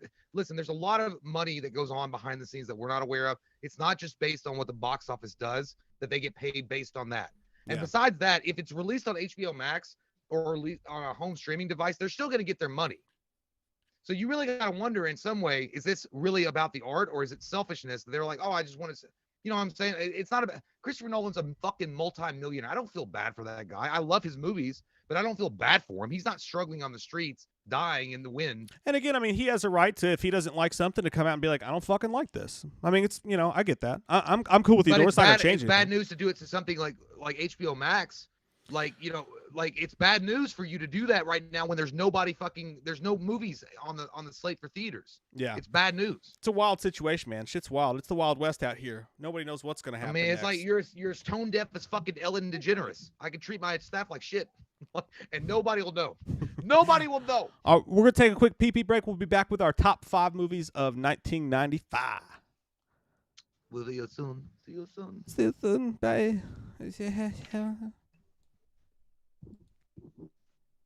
Where's the... Come on now. Hey guys, welcome back to We Watch Movie. I'm Mike. I'm Jay. Our Patreon winner of the Patreon weekly request review, which you guys, if you want to get on that, the link is down below for our Patreons. Get on that. Dude, Eddie, you've been an amazing fucking person, man. I'm proud to be your friend. I'm proud to know you, and I'm proud as shit to have you support us the way you always have. Eddie, what he wanted with his Patreon review was for us to go back to some of our old videos and watch them and give a commentary on them, which is cool as shit. So we decided... Well, the first thing, Eddie, I was thinking is maybe get control of your Venom suit before you talk to us. What the Eddie, fuck? fuck the suit, and I'm the suit, so call me Venom. Tremalanu Venom, I ain't gonna know what hit him. He got that You've been hit symbiosis. with the Venom. I actually watched Venom the other day. Have you seen it yet? No. Fucking badass. Is it great? I enjoyed the shit I want out to see of it. Tom Greatly. Hardy is a sexual being that deserves all the praise. I thought it was great, man. I enjoyed the shit out of that movie. But yeah, so Eddie asked for us to give a commentary on some of our old videos, so we thought, why not? We're going to go back to the very first video we did nearly on, I think, January 21st. It'll be 7 years ago, our very first video. So we're going to watch that with And you guys I'm now. going to let you guys know, I don't want to watch it at all. It's bad. It's so embarrassing. It's so bad, yeah. It's going to hurt a We're lot. going to do it for you, Eddie. You know why, Eddie? Because you feel like your name sounds like a guy that you would buy workout tapes from. And you promised some great results in 2 weeks, and it was a fucking lie. But I still love you because you've always got the right kind of weed. And our headphones broke. I'm using. So Jay's got the Xbox remotes, and I jacked these from my kid's bedroom. She was supposed to be asleep, and I called her awake, but I still stole her headphones. I like this though. It makes me feel like I'm on Star Trek. Like, look, fucking photons. So we just hit 70,000 subscribers. It's This is amazing. the perfect moment Holy to do shit. this. We just got done doing our Halloween 2018 live stream. back New background. It feels good, man. It's a special moment. It's a good time. Well, this is actually the background that we used a long time ago. When I first moved into Yeah. this house, we tried to use this, but this is the super fucking. It kind of feels like Camp Crystal Lake in a way, and I like it, and I enjoy it. It's rustic. I enjoy it. It's rustic. Yeah. So here we go. Sucking, fucking, and touch it. By the way, this is What the fuck? I gotta get a little bit You of like background. let me up, Little and bit of now background. it's like in my pants. When we first decided to do this, I was out of work 7 years ago. I was out of work. Me and Jay were hanging out and doing whatever it was we were doing. We're playing Halo. And we were playing Halo all the fucking time. And you're like, man, let's try a YouTube channel. Let's try it. And I'm like, I remember that conversation. Like it was like this. Like, look, guys. Like literally, it's actually funny. It's actually fitting because I was wearing an Xbox Live remote, like headset, and I was talking to Mike, and we were like, "Get the Gatling gun," or whatever. And yeah, it was kind of like, hey, you know what? I think it would be really funny if we started a YouTube channel. I think that our personalities could play out pretty well. I think that we could give some good commentary or jokes about some movies. I didn't know if it was going to do anything. I thought it'd be fun to do it. I thought it'd be a goof. Yeah, I got Hole in Half on the shelf. You want to try it? Rockstar. But yeah, so and then lo and behold, we did do it, but it took some prodding from Mike.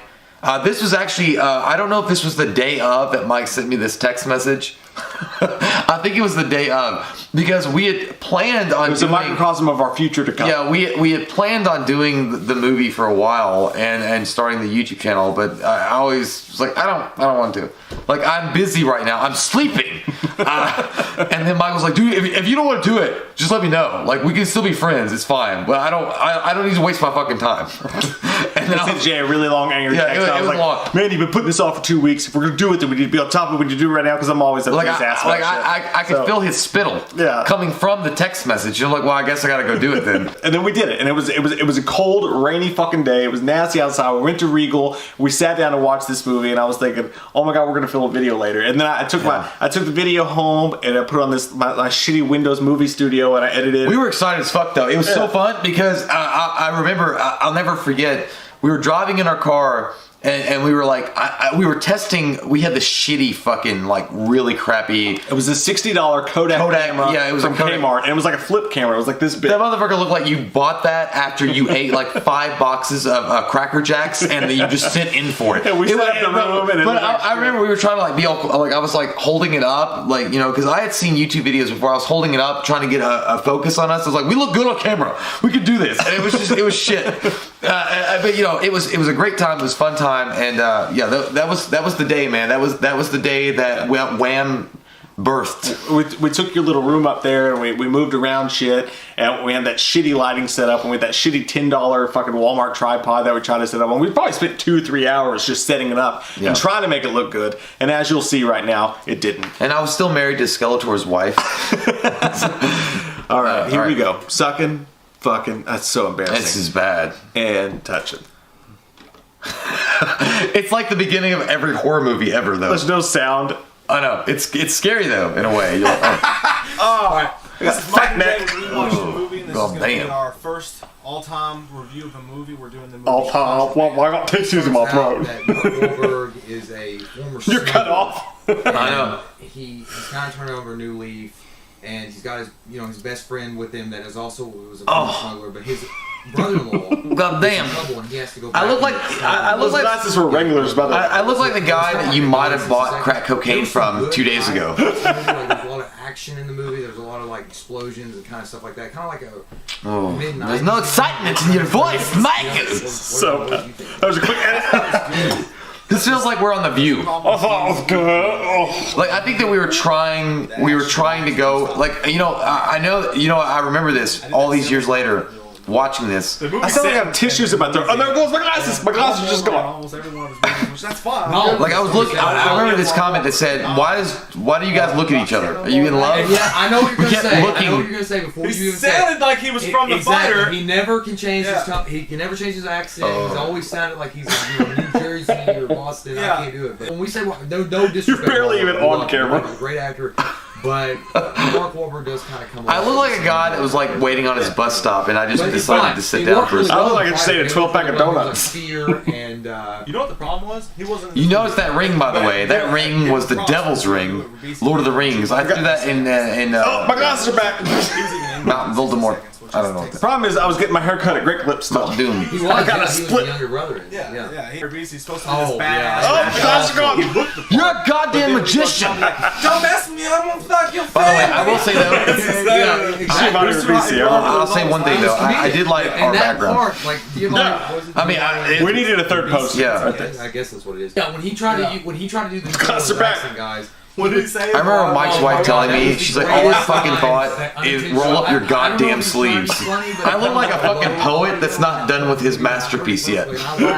Like, you just recruited me from the poet stage. I'm still laughing. I miss, he said it's the greatest booger sugar.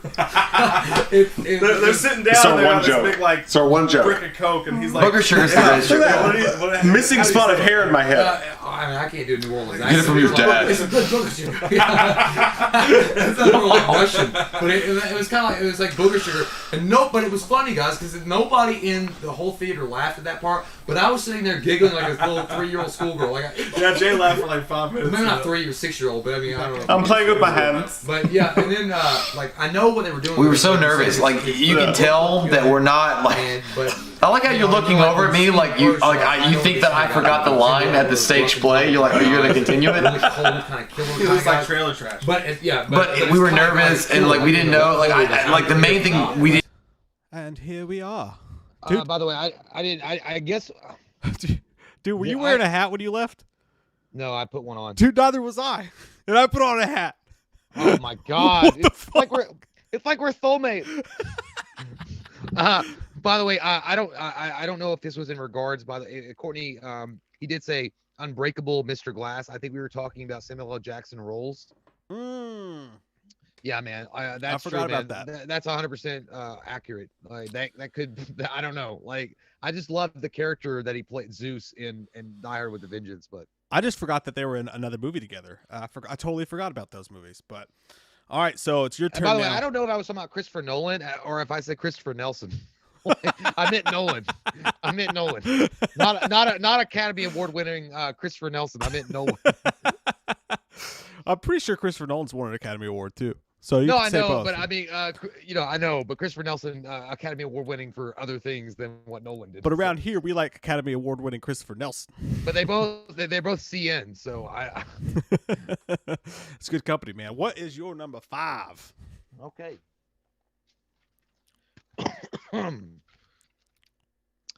So the number 5 is gonna be Casino. Another one. Now we're getting into it. We both got this. That's on my list too. Yeah, I had to go with the Casino. For various reasons. I can't remember the movie verbatim. I just remember I love that movie so much. I've watched that movie not as much as Goodfellas, but you know what I feel like? I feel like it's almost a kind of a loose sequel to Goodfellas. You know what I mean? Yeah. It's not like obviously the characters aren't the same, but it almost feels like in that time frame, Goodfellas, then Casino, and it just works. And I love that fucking movie, dude. That was the only thing I didn't like about that movie is that Joe Pesci is like bullying around Robert De Niro, and I just didn't see that shit. Yeah, because I mean he was short, but he's mean, man. And that's I felt horrible for Robert De Niro in that movie because of what Sharon Stone was putting him through, man. And you could be the toughest guy in the world. You could be a mobster who owns his own casinos, but sometimes those women, man, they'll get you. That's what happened to Casino. That's such a great movie, dude. Underrated mob movie too. Everybody talks about Goodfellas, but Casino doesn't nearly get mentioned as much as it should. And Michelle Pfeiffer's a hooker. She's a complete hoe. Is it Pfeiffer? I thought it was Sharon Stone. I got it confused, I think. No, I think it's Michelle Pfeiffer that's the hooker. The guy the girl that marries Robert De Niro. And then, who's the guy? James Woods is the douchebag car salesman. That's right. That he fucks up. Yeah. God damn, that's so like I love it, dude. Because like if you've ever been cheated on in your life, that is like a goddamn revenge story. You're like, dude, I need some boys that work in the mafia to put a fucking hurting on that That's motherfucker. True. And it's always a James Wood type too, right? James Wood's type. It's always James Wood types that does it.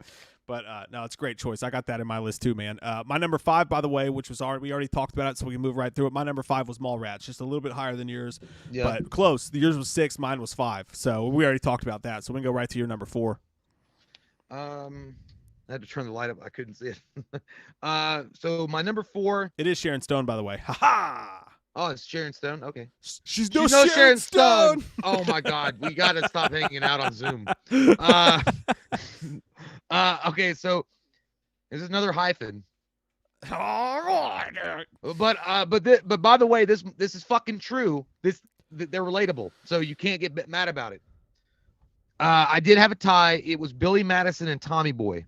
Oh man, neither of those made my list, by the way. Both in my honorable mentions. Yeah, I had to put it in my. But again, I base it on movies that I've watched a bunch of times. But I'll Billy take Madison, that hyphen. Actually, that's a hyphen that makes sense to me. I totally get that one. He goes, I did call. It was 254-9er-6-1. Did you say niner? He's like, you're trailing off, and did I catch a niner in there? Were you calling from a walkie-talkie? No, it was a cordless. It's like I could literally hear you getting fatter. He's like, I think we're gonna be okay here. These actually have a thin candy shell. I'm surprised you didn't know that. It's like, I think your brain has a thick candy shell because your brain's got the shell on it. Are you talking? Dude, when he slams the door and the door falls off, he's like, "What'd you do?" I have literally used that like as a way to get out of things before. You like, they're trying to fix things up just right, and then someone else do it. Like, what did you do, man? You fucked everything up. Oh, dude, both a great choice. And Billy Madison, he's going to be a soccer player. Yes, he is. That's a fucking great one, too. Nudie Magazine Day. Nudie Magazine Day. God, dude, I love both those movies so much, man. And again, they're both in my honorable mentions, too. Both could. And actually, I thought it was between Leaving Las Vegas and Billy Madison for my number 10 spot. Yeah. And finally, I had to throw Leaving Las Vegas in there. But yeah, dude, love that movie. Billy Madison would top like our rental list. I think we probably both rented that a fucking shit ton back. But in the Tommy 90s. Boy was so, I don't know, man. Because Tommy Boy, he's like, oh, Richard, I'm so happy. Hold me. It's like, yikes. It's like, you want me to jerk you off? What was the alfalfa? I think it was Spanky. Cause sinner. Do you know where the weight room is? I don't know. And Rob Lowe. Never mind. I'll check it out. That's such a classic, dude. He's like, that's a pretty girl down there. I wonder if she goes out with one of the Yankees. Couldn't tell you. That's so great, dude. Oh yeah, someone mentioned Mortal Kombat in the chat. Did not make my top 10, but definitely made my honorable mentions. Did it make your top 10? No, it didn't. But I wanted it to be there, but I couldn't really justify it. Not in the world that we live in right now in 1995. It just really wouldn't make the list. Yeah, it was close. Shang Tsung came in and stole my soul from me, but I couldn't do it. But I swear to God, he's like, I never seen one close up before. He's like, yeah, well, maybe if you had leaned over to insult me, it'd still be alive. Shut up, Tommy. It's not my fault. Miss Lippy's car is green. Yeah, I feel like I'm talking about Tommy Boy a lot more than Billy Madison. You know, honestly, if I had to, I might put Tommy Boy above Billy Madison in that regard, but Billy Madison is so classic. I would flip I mean, flop. it was the first time I ever heard Culture Club. It was. I got my boots tied tight, or what is it? I got oh shit, I forgot what it was. I don't get enough night. back to school. Goes, well, if you're gonna stay home, you can help me shave my armpits. Oh my God, I'll go to school. Chlorophyll, more like borophyll. Am I right? No, it's not true. You. But you can imagine what it'd be like if they did, huh? Ah! If peeing your pants is cool, consider me Miles Davis. All right. I feel like we're losing people because, like, I don't want you guys to repeat the whole fucking movie. Maybe I want to watch it. Can't help it though, dude. I know. One of my favorite things, man, is just I like the first half of Billy Madison way better than the second half. When him and his friends and Norm Macdonald them are all just getting drunk around the pool. You know, I love that so much. That was the 90s for us because we didn't have any responsibilities. So in the summertime, I mean, we wouldn't get drunk. We were 10 years old. But we would, you just sit around the pool and hang out all day long with no responsibilities. It was the greatest thing ever. You know what? I mean, this is off. Well, it's not really. It's about the same movie. I watched this interview with Conan O'Brien that Adam Sandler did with Norm Macdonald, and they were talking about that particular scene by the pool. And Adam Sandler said it was the first time he'd ever done a scene with Norm Macdonald ever. And he was like, so I said my line to Norm. And he's like, he goes, Norm likes to take his old time. And I was like, oh, he's going deep for this one. And he was like, I found out Norm Macdonald was sleeping. And he was like, he was like, yeah. He's like, well, they said I had to play a drunk. So I was like, you got any booze? So he drank before that scene. And then he's like, so I fell asleep. And then he was like, and then he called me Frank. And I'm like, in my head, I'm like, who the fuck is Frank? That's the easiest way to method act, by the way, if your character's smoking pot or drinking, you know? Well, yeah, I mean, when me and Mike do Loomis or we just drink. So, by the way, apparently you keep sliding off the screen because I think you're leaning down towards your mic. Oh, I got to bring it up. I'll bring it up. Get it up! Get it there up! We go. I'll bring it right here. Oh. That's I don't mind the hyphen on that one. That's a great one, man. My number 4 is actually, it's another comedy. It's gonna be really high for a lot of people, but it's just too near and dear to my farts. I gotta go Empire Records, man. That's a good one. As my number 4. I love that movie so much, man. I watch it probably a couple times a year. I think it's fucking hilarious. It just encapsulates being an angsty teenager in the 90s in the perfect way. It's really happy. It's really funny. It's all over the place. It's dumb as shit, just like Billy Madison and those other comedies. But it was actually it was almost like an indie movie in its own way, too, because it kind of had some serious shit in it, too, like with Deb. Yeah. Oh, Rexy, you're so sexy. Say no more. Maybe she got joy. I bring my loving up to your front door. You know, honestly, I didn't put it in my top 10. I wanted to, but it didn't make it. Yeah, man, it's high. I know it's high. It's above some great fucking movies, but that's more of a personal choice for me. Maurice the Beast Vlog says Bridget Wilson. She's hot. Yeah, dude. Yeah, for sure. For my number 3, we got to go all the way back to the day with William Wallace. We got to have a time showing our junk and our butts to the enemy and not giving a fuck and rushing it. We got Braveheart coming in at number 3. You're talking about Mel Gibson. You're talking about William Wallace. Freedom. You're talking about one of the first movies that ever truly made me cry during an action flick. Okay, it was a pure action flick. There was some romance stuff in it or whatever, but like when he is getting gutted at the very end of that movie, I'm talking about gutted, okay, and quartered and all that shit. Dude, I like literally felt like I was a Scotsman and I was there with him. I was like, give them freedom. I love that movie. You're talking about one of the best Mel Gibson films of all time, Braveheart. Absolutely, man. And it's the kind of movie that we're missing with all the shit going on with him not being on it. He directed it too, I believe. I'm pretty sure he directed that shit. He did. Talking about a 3-hour epic that he directed and starred in, and it's got a good love story in it. It's a love story. It's a revenge plot. It's a war movie. It's got it all, man. It's got it all. Fucking, it's on my list as well. I won't say where just yet, but now we're getting to the one. I think the past few we both had a lot of ones on each other's list, but yeah, I love fucking Braveheart's great, man. If someone said Braveheart was the greatest film that has ever been put on screen, I wouldn't disagree with them. You know, Braveheart. yeah, I really wouldn't disagree with him. I don't think you can have any qualms with that as a choice. Yeah, man. I mean, Braveheart or The Patriots really good. I mean, I don't know, but as far as 1995 goes, Jesus Christ, dude, like that movie like took it to another level. Yeah, dude, it was fucking amazing. My number 3, we've already talked about it. My number 3 is going to be Casino. Just as you mentioned, all the same fucking reasons. It's Casino. So we already talked about that, but that's my number 3. I like it. What is yours? Well, we've already talked about this as well. Oh, yeah, we're up to number 2 now. Yeah. We've already talked about this as well, but it was a little higher on the list for me just because I enjoyed it so goddamn much.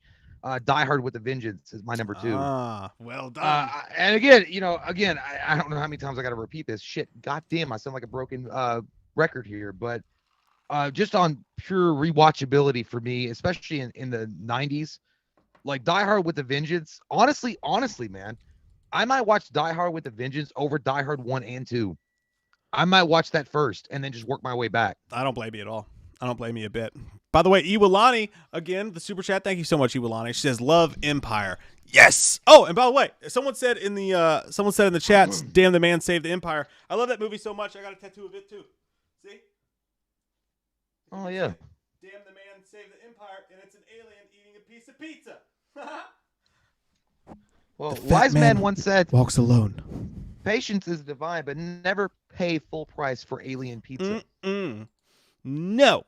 By the way, in Empire Records, that dude, what I remembered him from the most was Grease 2. Rex Manning? Rex Manning. Yeah, like I did like Grease 2. I don't give a fuck. I liked it. Why don't you all just fade away? There's so many quotables. Remember. I've never seen Grease 2. I've never seen Grease 2. I didn't know he was in it at all. So I don't think I've ever watched Grease all the way through. I'm not a musical guy. It just doesn't get my Ganges going. I need a cool rider. Cool rider. And then she goes, if he's cool enough, he can ride me through and through. Like, dude, it's like dirty. I was like, Jesus. My number 2, we've already talked about it as well. My number 2 is Braveheart, William Wallace. Yeah, I mean, we were only separated by like one slot. Yeah, dude. And something I always remember about Braveheart is I worked at Target once. Always felt cool walking around with that red T-shirt, all the honeys around and I had my walkie-talkie. I'd be like, yeah, I got a price check on 4. I'll get right to you. This always beautiful women walking around Walmart when I was 16. And Target when I was 16. Walmart's a whole different kind of beautiful woman. Good times. But I always think about it when I was in the orientation for Target. The guy was trying to be like that cool boss, and he's like, all right, let's go around the table. I want to hear everybody's favorite movie. All right, let's get to know each other a little bit. Let's get to know each other. Oh, my God. It's so cringy. My back just fucking spasmed. But, like, me being who I am, like, I fucking freaked out, dude. I was like, this is important. No one's ever asked me this before. This is important. And at that time, it was between Scarface and Braveheart for me, and Braveheart won out. So 16-year-old me, Braveheart was my favorite movie of all time. But on this particular list, 95 is so good that it actually comes in number 2 for me with Braveheart. It's a solid choice. I mean, honestly, if we had a top 10, if we worked at Blockbuster and this was our top 10 pick in 1995, you couldn't fucking argue with it. I'll be like, if you're gonna argue with it, you're gonna have a lot of problems, mister. Yeah. You're gonna have a lot of problems. Like your membership might get ripped up, and you can go suck Hollywood Videos dick, huh? No, I'm kidding. Oh. I suck both their dicks. I like them both. Yeah. So it's fine. Okay, so for number 1, I think yours might be the same. It's sounding like it's gonna be, my friend. If it's left out, I think it might be. All right, wait. Pocahontas, yeah, Pocahontas, man. John Smith, that motherfucker. All right, say it with me. Let's do it. Let's do it together. All right, ready? All right. Let's say it. 1, 2, go on 3. No, after 3. Okay. 1, 2, 3, okay. Then go. All right. Okay. 1, 2, 3, 7. Oh yeah, we got the same number 1. It's got to be fucking 7. It's got to be 7. Can't believe it. How can it not be 7? How can it not be 7? Yeah, dude. I cannot believe that I put 7 so high above all these other movies, but I fucking have to, man. Like I think you have to, right? I don't see how you can't. The movie is dude, it's a perfect blend of a great mystery thriller with some action and drama. Like, dude, and you got Morgan fucking Freeman as the partner to Brad Pitt, who looks sexy with his spiked hair. 1995. You also have Kevin Spacey as the killer. Dude, you can't get better. And the fact that they're doing, I thought, today if they were doing a movie like that, I think it's Joel was it Joel Einstein's Ministries? Is that motherfucker's name? That fake ass bitch from Joel? I don't know. The one that does that big mega church evangelical. Oh, I don't know the guy's name. Yeah, Yeah, it's Joel something. But yeah, I'd be like, yeah, that makes sense. It's some like really weird zealot that would do that. But dude, honestly, that movie holds up so well today. Gwyneth Paltrow is in it as well. Yeah, I mean, what can you say that's not already been said about it? It's a classic movie for a reason. Yeah, dude. It's honestly it's a weird buddy cop film in one way, and it's a horror film. It's a serial killer film. It's a drama. It's one of David Fincher's classics. Quinto, David Fincher, but you know, dude, it was just I'll never forget. Like that movie will just always have a soft spot. It's one of those great movie moments for me. I've told the story 100 times, so I'll be brief about it. But stayed home sick from school one day, rented it on pay-per-view, but it was so long ago that I had to call the cable company to order the movie, right? So like if you stayed home sick and your parents weren't home, you'd have to call the cable company and you could order pay-per-view without them being able to do shit about it. So I ordered 7 for like $4.99 or whatever it was, and literally I made like 3 packs of ramen noodles and put them in a gigantic bowl and just sat there in my underwear and watched this movie on the fly. And when it ended, I just sat there with like fucking noodles in my mouth. Like, dude, you must have farted and shit so much you had a black hole in your underwear. It was bad. It was back when you could do things like eat 3 packs of ramen noodles with no repercussions. But dude, just blew my mind. I thought about that movie for hours afterward. I scoured. There was no internet. The internet was barely in its inception then. I wanted to find more movies like it. It just her head in the box. What's in the box? Fucking just that was my some mind, but that was some freaky ass shit. Courtney's like no heat. Dude, I know. Tough. It was tough. Courtney, I wanted like heat's on here, man. Like yeah. I have so many fucking honorable mentions. Yeah, I can't believe we could go through every. We could go through every honorable mention, and there's a shit ton. But I do want to point out a few, not all. Well, let's take turns, like, but rapid fire. Like, you say one honorable mention, I'll say one honorable mention. I bet we have a lot of the same ones. Okay, so Heat's obviously both in our honorable mentions. Probably Heat could have been in my top 10 fucking easily. It probably should have been. Okay. But we'll say Heat together. But then Clueless, that was one. The Quick and the Dead. Oh, I didn't have that one. That's a fucking good one too, dude. Yeah. Sexy. Toy Story. I know it's a Pixar. I know that's like cool, like Pixar films, but Toy Story was like childhood, man. Like for us, Toy Story was actually a really, really good fucking movie from back in the day. It was great. Outbreak.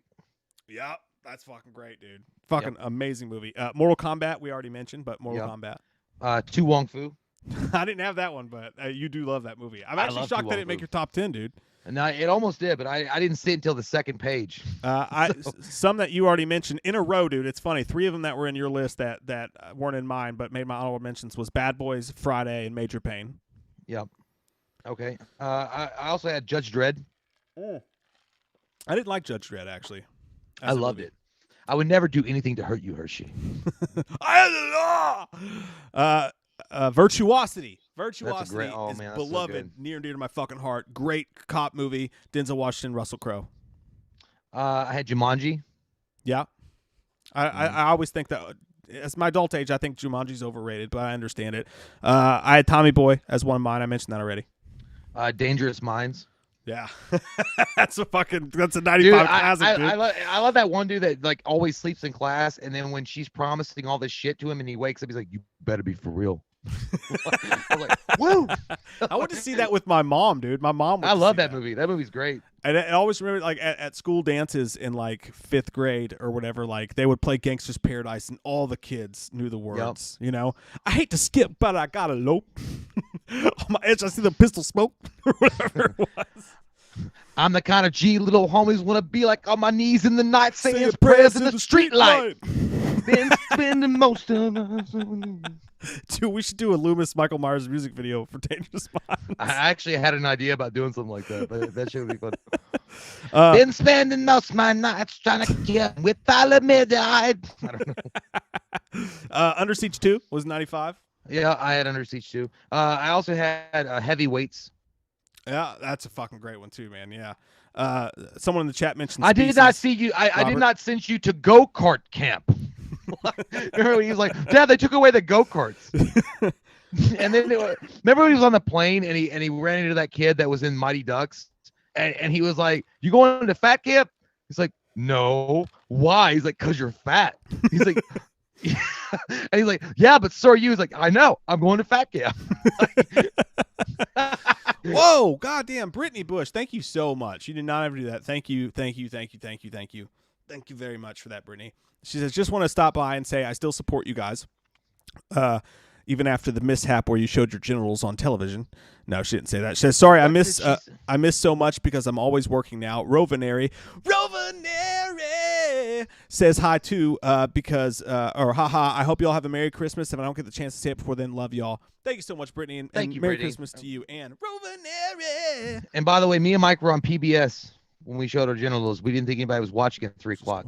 It was just once. It's just skin, Steven. Thank you so much, Brittany. Seriously. Thank you, Brittany. Love you. So I said heavyweights. What was yours? Halloween 6, which you mentioned in your bullshit hyphen. Hey, there's nothing bullshit about it. It was true. Eat my I butt. also had, dude, this, I don't know if you remember this, dude, Angus. I fucking loved Angus back in the day. I remember Angus was fucking great. Angus, dude. Yeah, that was a good Angus movie. was an awesome movie, especially if you're a bullied kid, especially going through high school or puberty or middle school or whatever. That movie actually hit everything on the head, like a nail on the head. It really did. It did a great job showcasing that strange transformation that you're going through as a kid. Yeah. I love Angus, man. Angus is a great movie. Angus had a weird Encino Man vibe to it too. I feel like. Yeah, Just well, a he little was bit. kind of like Napoleon Dynamite, but just not stupid. Yeah, I get that. Yeah. And I remember you liking Angus back when we were kids too. I remember you like extremely liking that movie a lot. Billy Madison, I already mentioned that. Batman Forever though is one that I have neither of us Batman Forever, mentioned. yep. Yeah, Batman Forever. Not the best movie in the world. Probably had no chance of making the top 10, but it has to be It's just mentioned. fun. It- Well, big part we of were our lives 10, in we were 95. 10 years old. I mean, that's like classic film right there. Yeah. Like, when we were 10, I was like, holy shit. I'm gonna get the fucking Batmansion. I'm gonna have all the figurines. It's Yeah. done. The Okay. McDonald's cups. Another one I had on here was dude, and I didn't even know it came out in 95. I'm like, holy shit, Demon Knight. Tales from the Crypt. Oh yeah. Demon Knight. One of Billy Zane's, probably one of his better performances. Mr. Hold Down, goddamn motherfucking. Whoa! I love that. I love that movie, dude. It also had Sadler. What's the guy's name? William Death. Sadler. William Sadler. Awesome role. Oh, and Jada Pinkett Smith was also in that movie. Really underrated film, man. I think that movie was amazingly underrated. Awesome story. Great movie. Yeah. Skill set. Dr. Chase Meridian can get it. Oh, can. by the way, another 95 movie. Speaking of Chase Meridian, Nicole Kidman. Oh, fuck. I'm forgetting the name of the movie now. To Die For. Joaquin Phoenix, Nicole Kidman. Yeah, it's been. I didn't put it on my list, but she's Lord. hot. Lord. She's hot on the cover. Yeah. What else you got? I also had House Guest, Sinbad. Fucking love that movie. I love House Guest. I liked House Guest too. Yeah, it's obviously a family comedy at that point, but it really works well. Like I don't know, the whole movie was like, I don't know, it just worked really well. I also had Tall Tale with Patrick Swayze, Never saw that. Oliver Platt. Oh, dude, you gotta watch that. Pecos Bill. It's got Pecos Bill. It's got Paul Bunyan and then John Henry Smith. It's a fucking badass movie. And the kid that played John Connor in Terminator 3 is the main kid in the movie. No In shit. 1990. Edward Furlong? No. In 3. In part 3. Yeah, in 3. I can't. The one was in Bully. I can't remember the kid's name. But dude, it's fucking amazing, dude. I love that movie. It's so underrated. And Mike doesn't like this movie. I always liked it a lot. I've rented it several times. I love Jeff Goldblum in it. I thought he was awesome. Powder. I like fucking Powder a lot. Fucking hate Powder, dude. I hate that. You fucking always movie. hate Powder because he's bullied and he comes back with electricity, bitch. I hate that. He was the fucking first. movie. He was the first mutant. And then I also had First Night with Sean That's Connery. a great fucking movie, dude. Dude, it's and that amazing. VHS had that chrome VHS too. Yeah, that was a dude. dope ass VHS. I was actually gonna get April. She'd never seen it before, and I was like, dude, Richard Gere, like it might be his best performance, and I hate him. He's such a douchebag because he steals Sean Connery's fucking woman, Yeah, dude. Guinevere. But it's so good. It's so amazing what they did with that. And then what else? The only other one that I had on here that you didn't have was Casper. I never liked Casper either. Could never get into it. He's like, can I keep you? So Can I keep you? a couple of the last ones on my list, dude, have been mentioned by the chat in the last few minutes, by the way.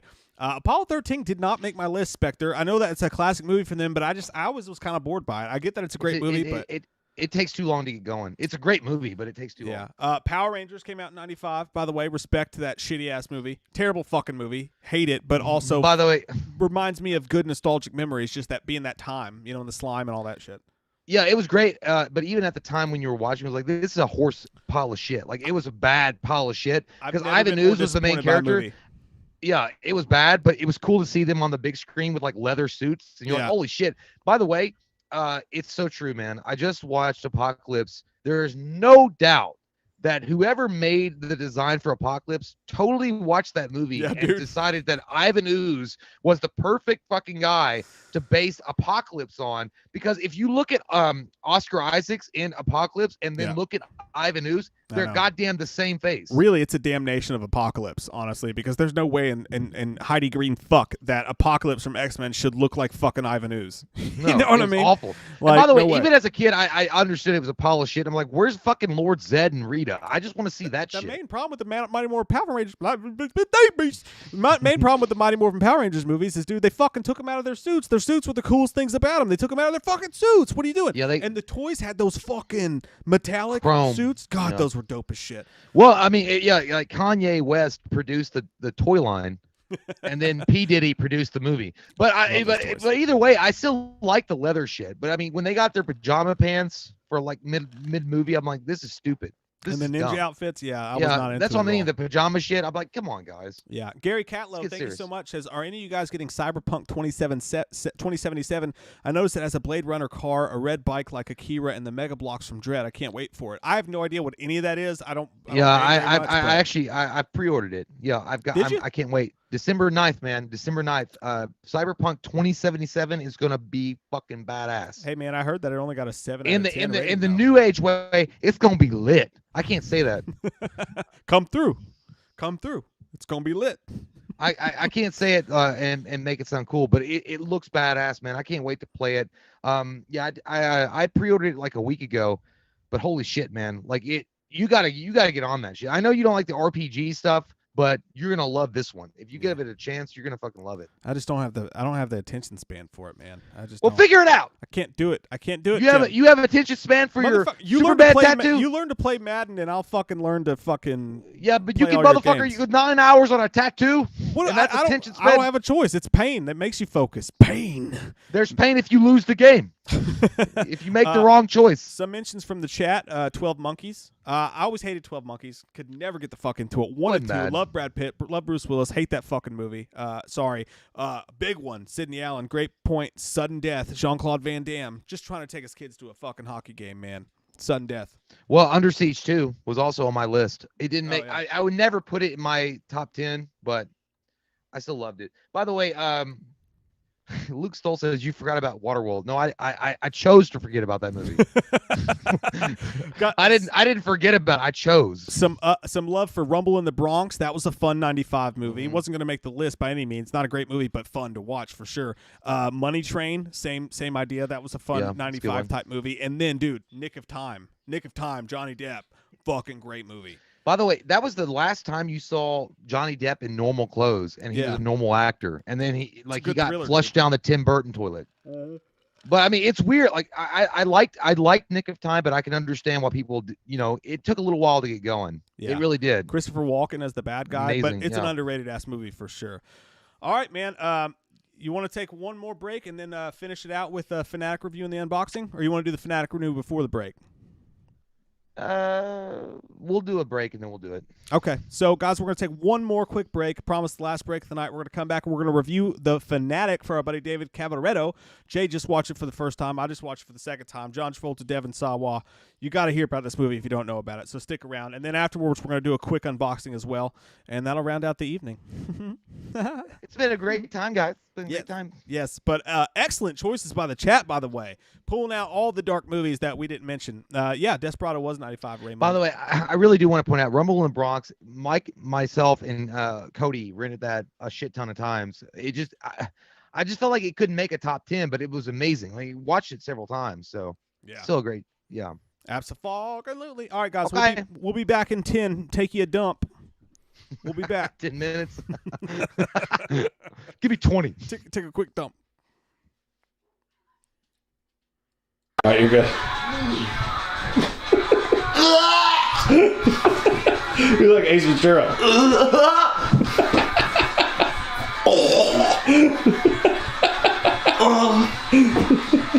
Okay. I gotta get your whip. I almost feel like the voice is almost like like a fucking deranged Mary Poppins. Yeah. Well, no, that's how I'm going for it. Like, I don't know. This shit's... You not wear this sweater? Huh? Do you not wear this sweater? Am I not wearing the sweater? No, do you not wear this sweater? No, not often. If we get fucked up, it's fine. No, I'm not gonna fuck it up. I'm just... It's a nice sweater. I wonder if I'm still in the shot here. No, you're not. You have to lean in. You have to pull it back a little bit, I think. If you did this. Look at me. You can tell it's Jason. I mean, you don't have to have... I mean, it doesn't mean like... I mean, they know it's Jason. For the up close shots, we can do it this way. Yeah. So we Okay. can.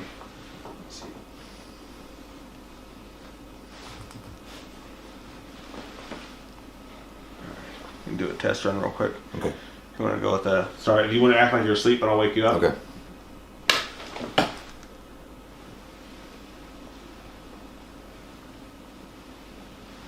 Wheel of Fortune! Jason. I was sleeping, Jason. News for me? Have you had a job yet? Of course, Jason. Mother is disappointed in you. You're turning into Menudo. No job or type of prospects.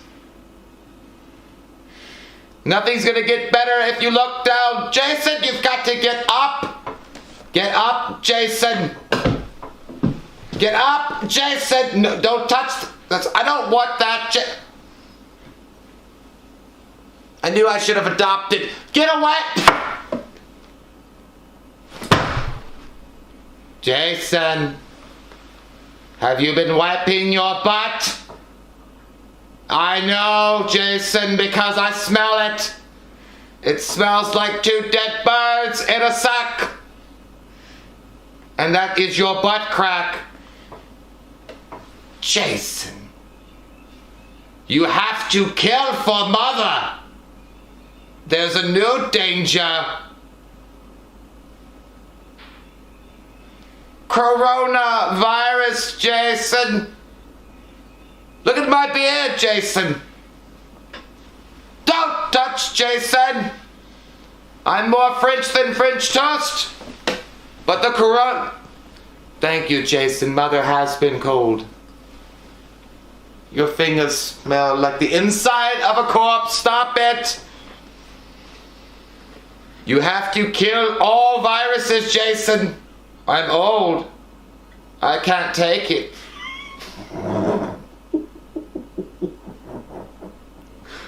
This is fucking retarded. Because I can't... Okay. Mother is old, Jason. Like a creaky attic board, I can't be lasted long. I have to be maintained. Killed for Mother, Jason. Don't you ever... That's an old table for me. If you break the table, Mother's head will fall through. I'm just a head. With a nice sweater, Jason. Yes. Thank you, Jason. I need a head.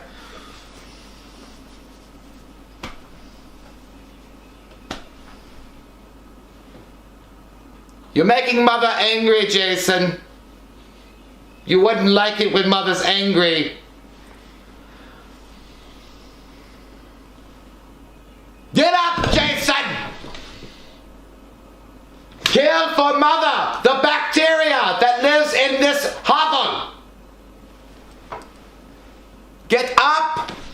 You're more fair than Corey Feldman's documentary. Say in real time. In real time, Jason. It's happening. Close shots. Okay. This will make it look really good for this part. I'll come over there and fix up the table.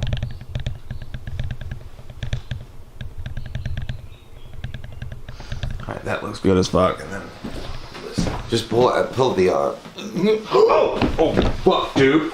I almost went Freddy Krueger on this bitch. Bad bitch. God damn, dude. Shit.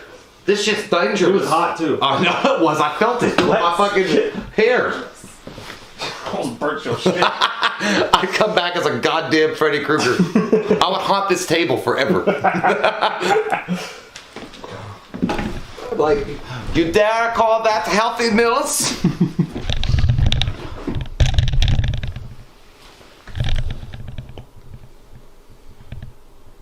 So I'm just gonna be yelling like at the, you know, because he'll be in the kitchen. Yeah, so like, I know. yeah, and it's on. You're good to go.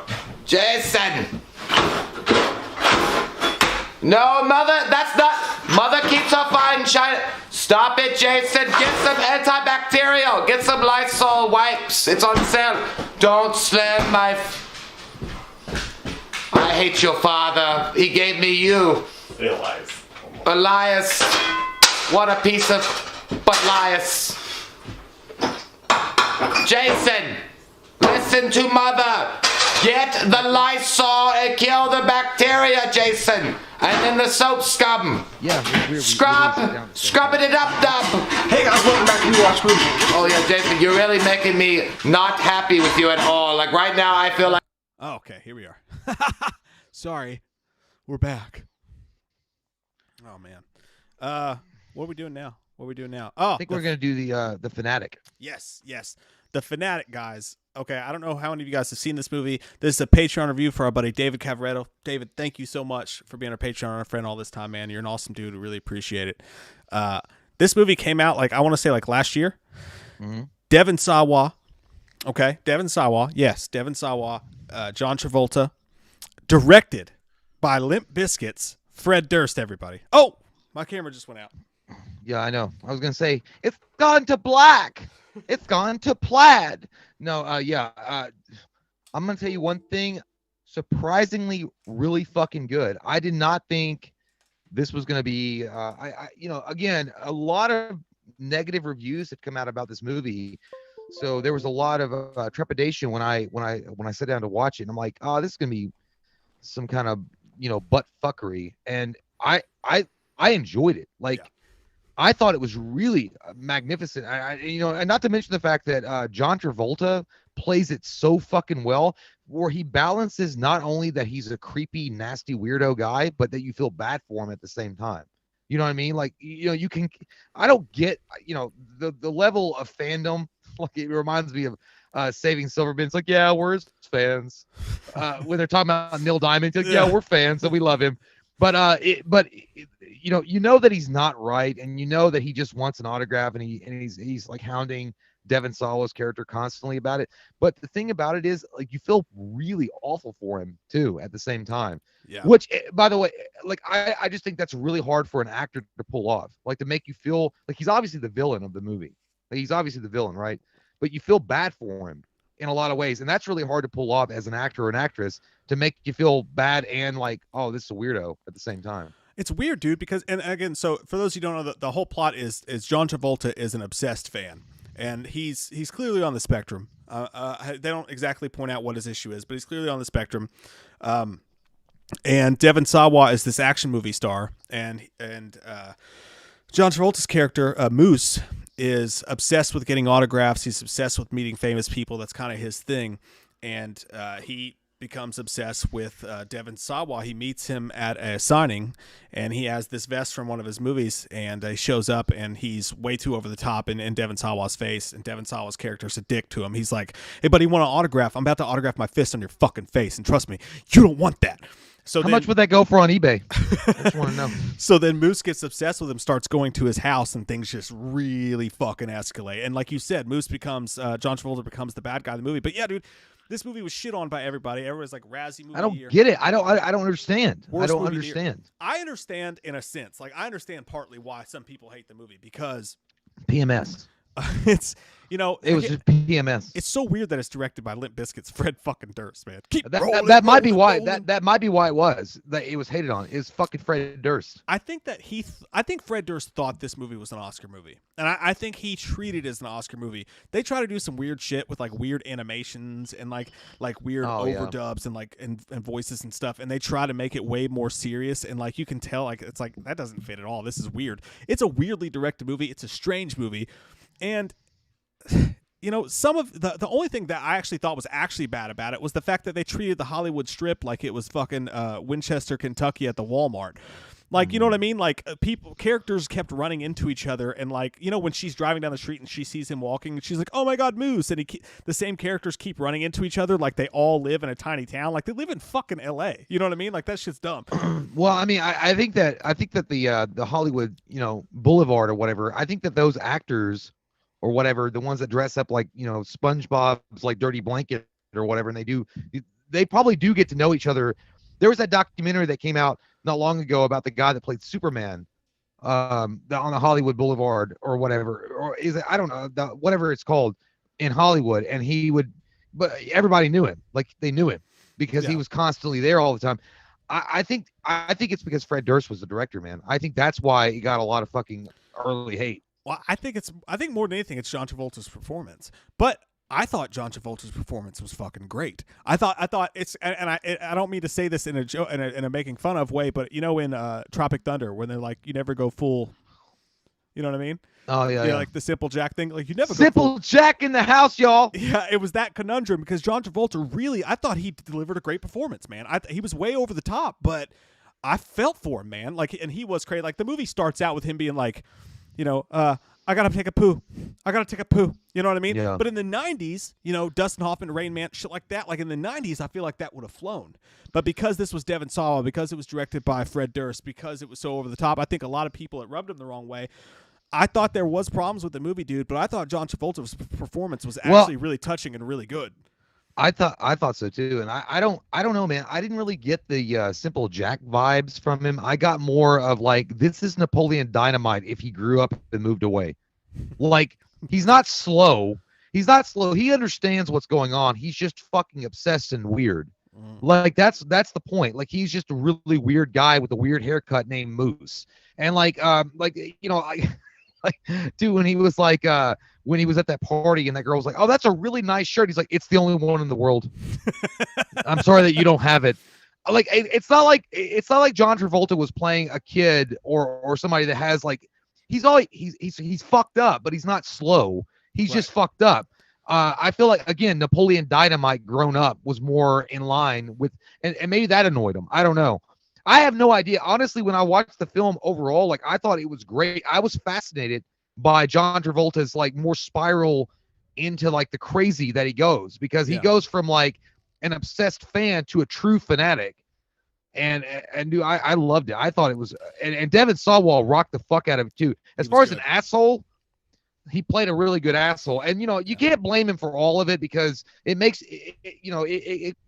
it does shine a light on that particular thing. And I know they were trying to do that, like with paparazzi popping up around, bushes and shit, and taking pictures of people when they're coming out of the toilet after they, just launched a nuclear missile of a poop, and they're taking pictures of them right when they come out. I get that. Like, I think that's why John Travolta took that role, because he's like, yeah, I wanted people to see the levels of depravity and strangeness that people will go to just because they like your films. And I get that. Yeah. But in a lot of ways too, it's like, I don't know, man. Like if you just give him a fucking autograph, like like he might have just went away. Right. I thought one of the most fascinating parts about the movie was Devon Sawa, his reaction to the character, because you got to see it from both sides. Devon Sawa, at some point though, his character, I feel like could have. You can clearly understand that this guy's on the spectrum. You can clearly understand within a couple of minutes of conversation that he has issues. His character can be like, you know what, man? All right, I'll sign your thing for you. Okay, I'll sign your thing. Have a nice day. Thank you very much.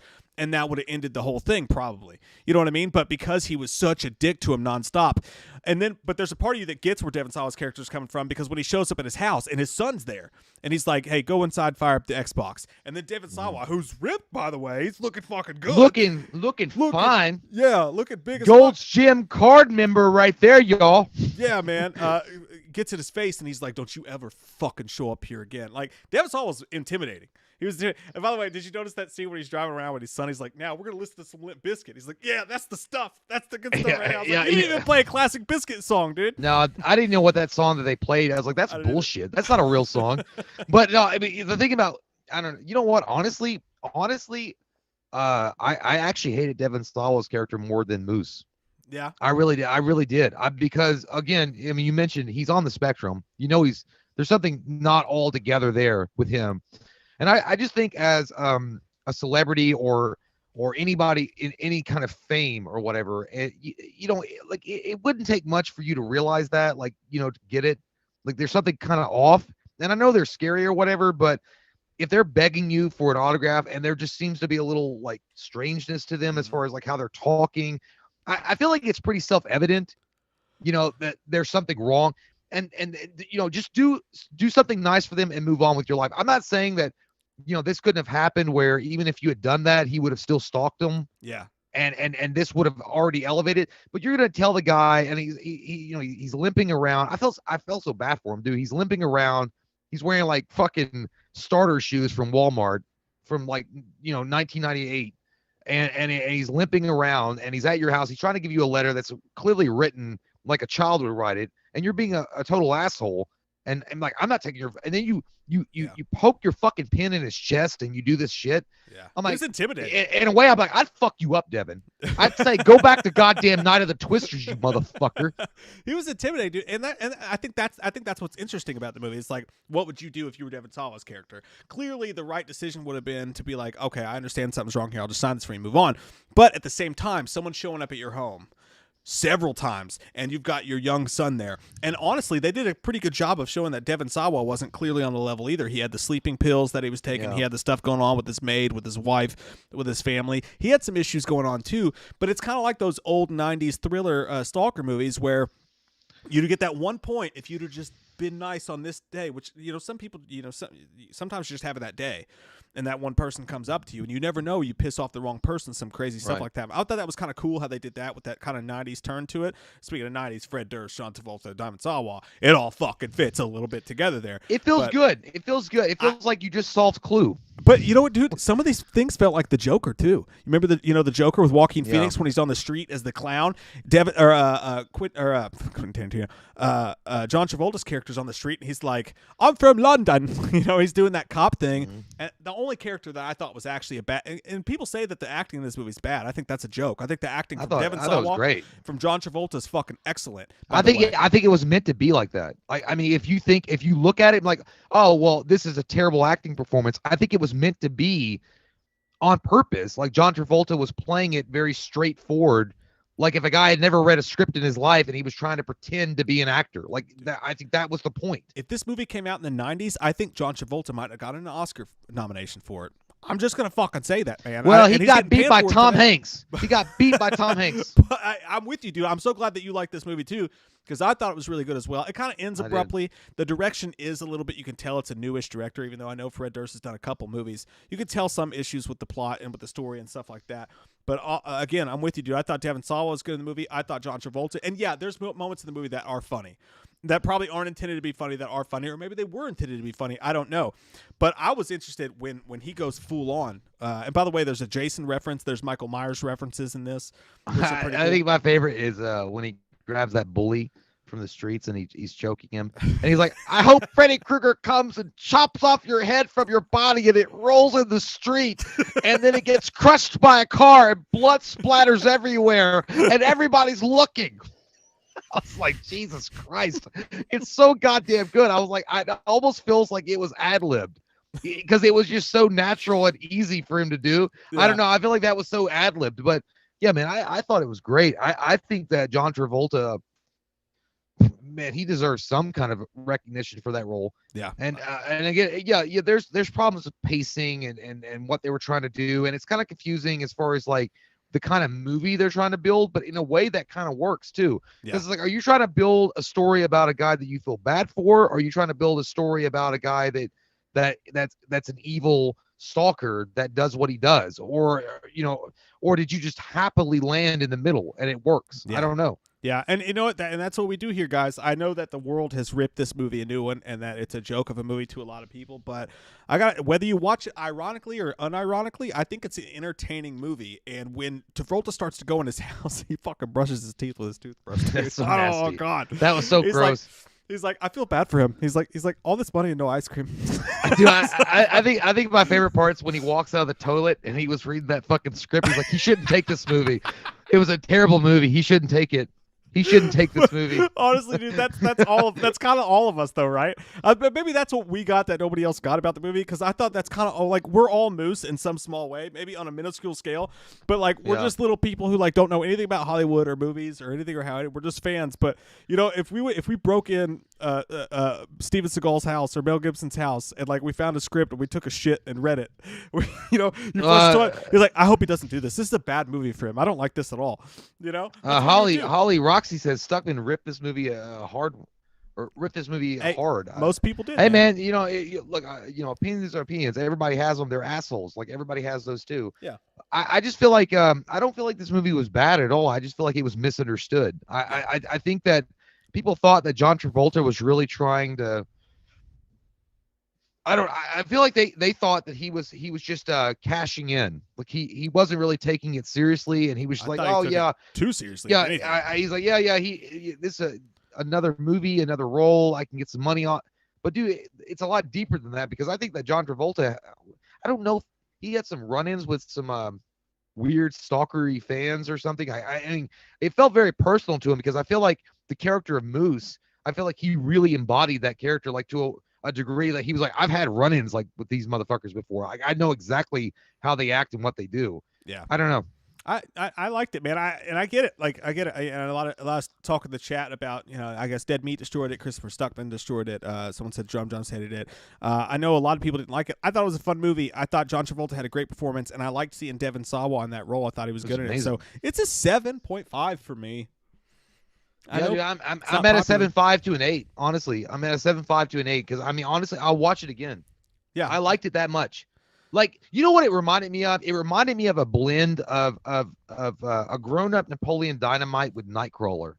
Like, just that weird vibe kind of situation that's going on, and that John Travolta has to I don't know, he's adapting to what is becoming his reality. And then it's like when you get stuck in a moment and then you're like, I have to go all the way down the fucking rabbit hole now. Yeah. And that's pretty much what happened. But he's a good guy. He's a good guy, but he gets stuck. And I even like the narration. I even like the chick, Leah, that's his friend, and talking about, I never would have done this if I had known what I love it all, man. And the ending is fucking crazy. The ending is insane. Yeah. Because that shit's like the Mod Squad shit. I'm like, holy fuck. And you know what? Say what you want to about the movie. Say what you want to about Travolta's performance, even though I thought it was kind of like when Dennis Quaid did that Stalker movie. Can't remember the name of it. Came out last year. His performance was dead serious. Like, he went all the way for it, and the movie was just mediocre. And everybody made fun of the movie or whatever. But Quaid was great, and I thought that was the same thing with Travolta here. But I got to give credit to Sawa, man. When he's tied up to that bed and he's like, oh shit, oh shit, oh shit, and he's freaking out. It's crazy, yeah. And he's trying to talk him down, but he knows he's crazy. That was, to me, a very, very realistic portrayal of what a normal person would do if they found themselves tied up by a stalker.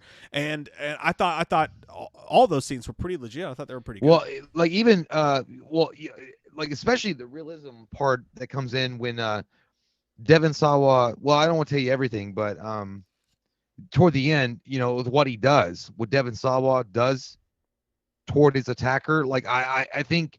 And then, the fact that he just sits there and he's having this moment, I feel like it was like a human kind of response. It wasn't, it wasn't like an easy kind of ending, like a Panic Room or some shit like that. Like, it was like, You know, if you had just done that you know, and someone's crying and they're wailing, you're a human being. I mean, you're an actor too, but you're a human being, and And you're also, you got to fuck. you put yourself in his shoes. You're like, do I kill this guy or like, you know, obviously he's not right, but at the same time, if I don't kill him, does he come back?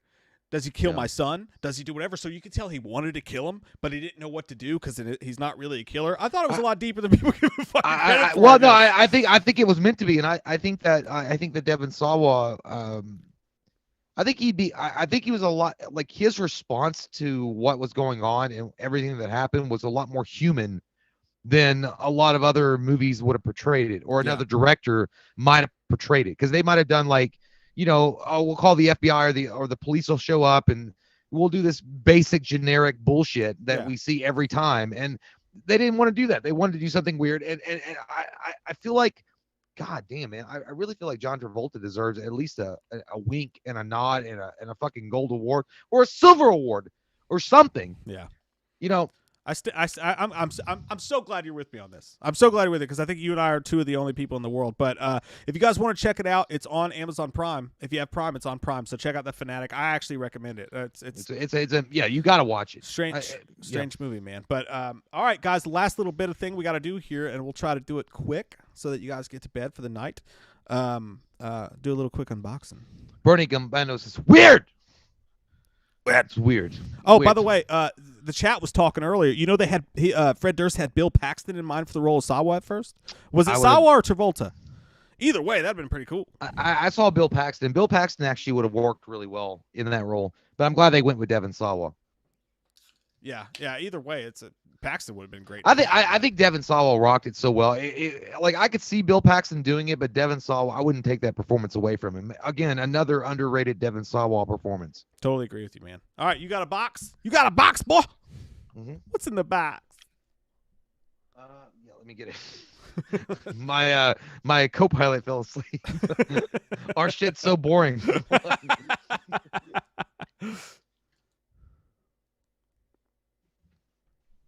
Hey, good night, everybody that's going to sleep.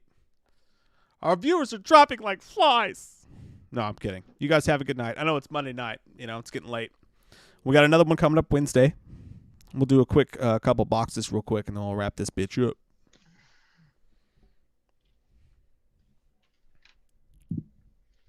Okay.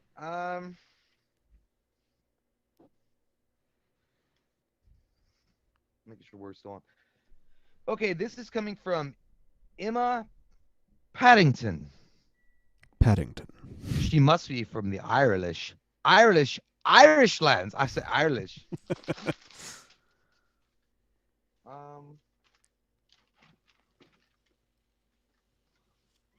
Fuck! It's strong. Made with adamantium. I just can't do it. I don't have the power. Okay, so we have a letter.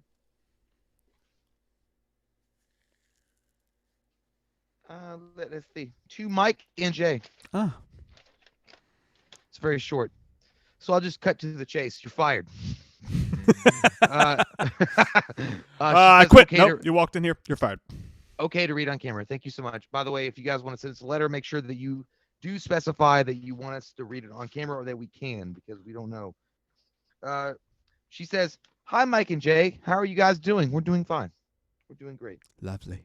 My name is Emma. I have recently found out about your channel. You guys always put a smile on my face, so I decided to give you some of my old horror stuff. I don't want it if it's not new." Kidding. I know it's not much, but I hope you guys appreciate it. Thank you so much for making me laugh and smile during these difficult times. Absolutely. Thank you so much. Again, you don't have to send us anything. Just this letter is proof enough that we love this. That's all we want.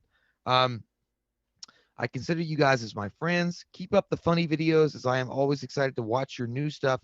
Hope you like the gifts and the Australian chocolates from Emma. I like chocolate. I like it. So we've got some Australian chocolates here. I'm not gonna try them. I'll wait for Mike. We've got some crunchy.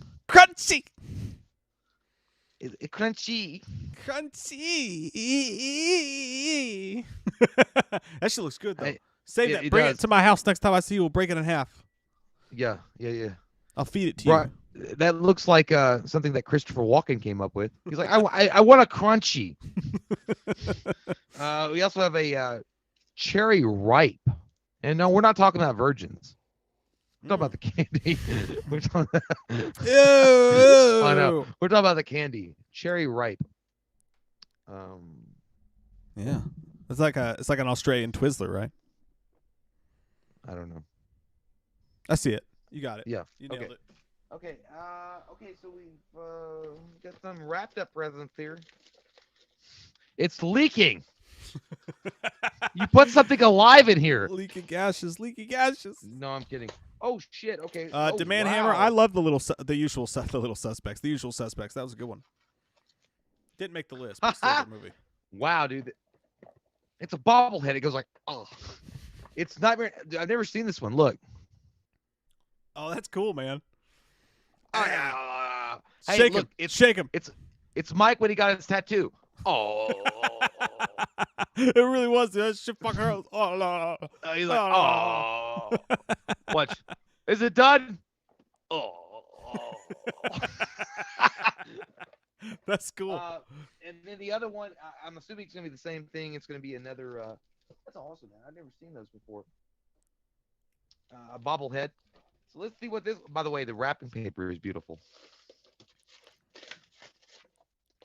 And wouldn't you know it, it's Jason Voorhees. Is it another bobble?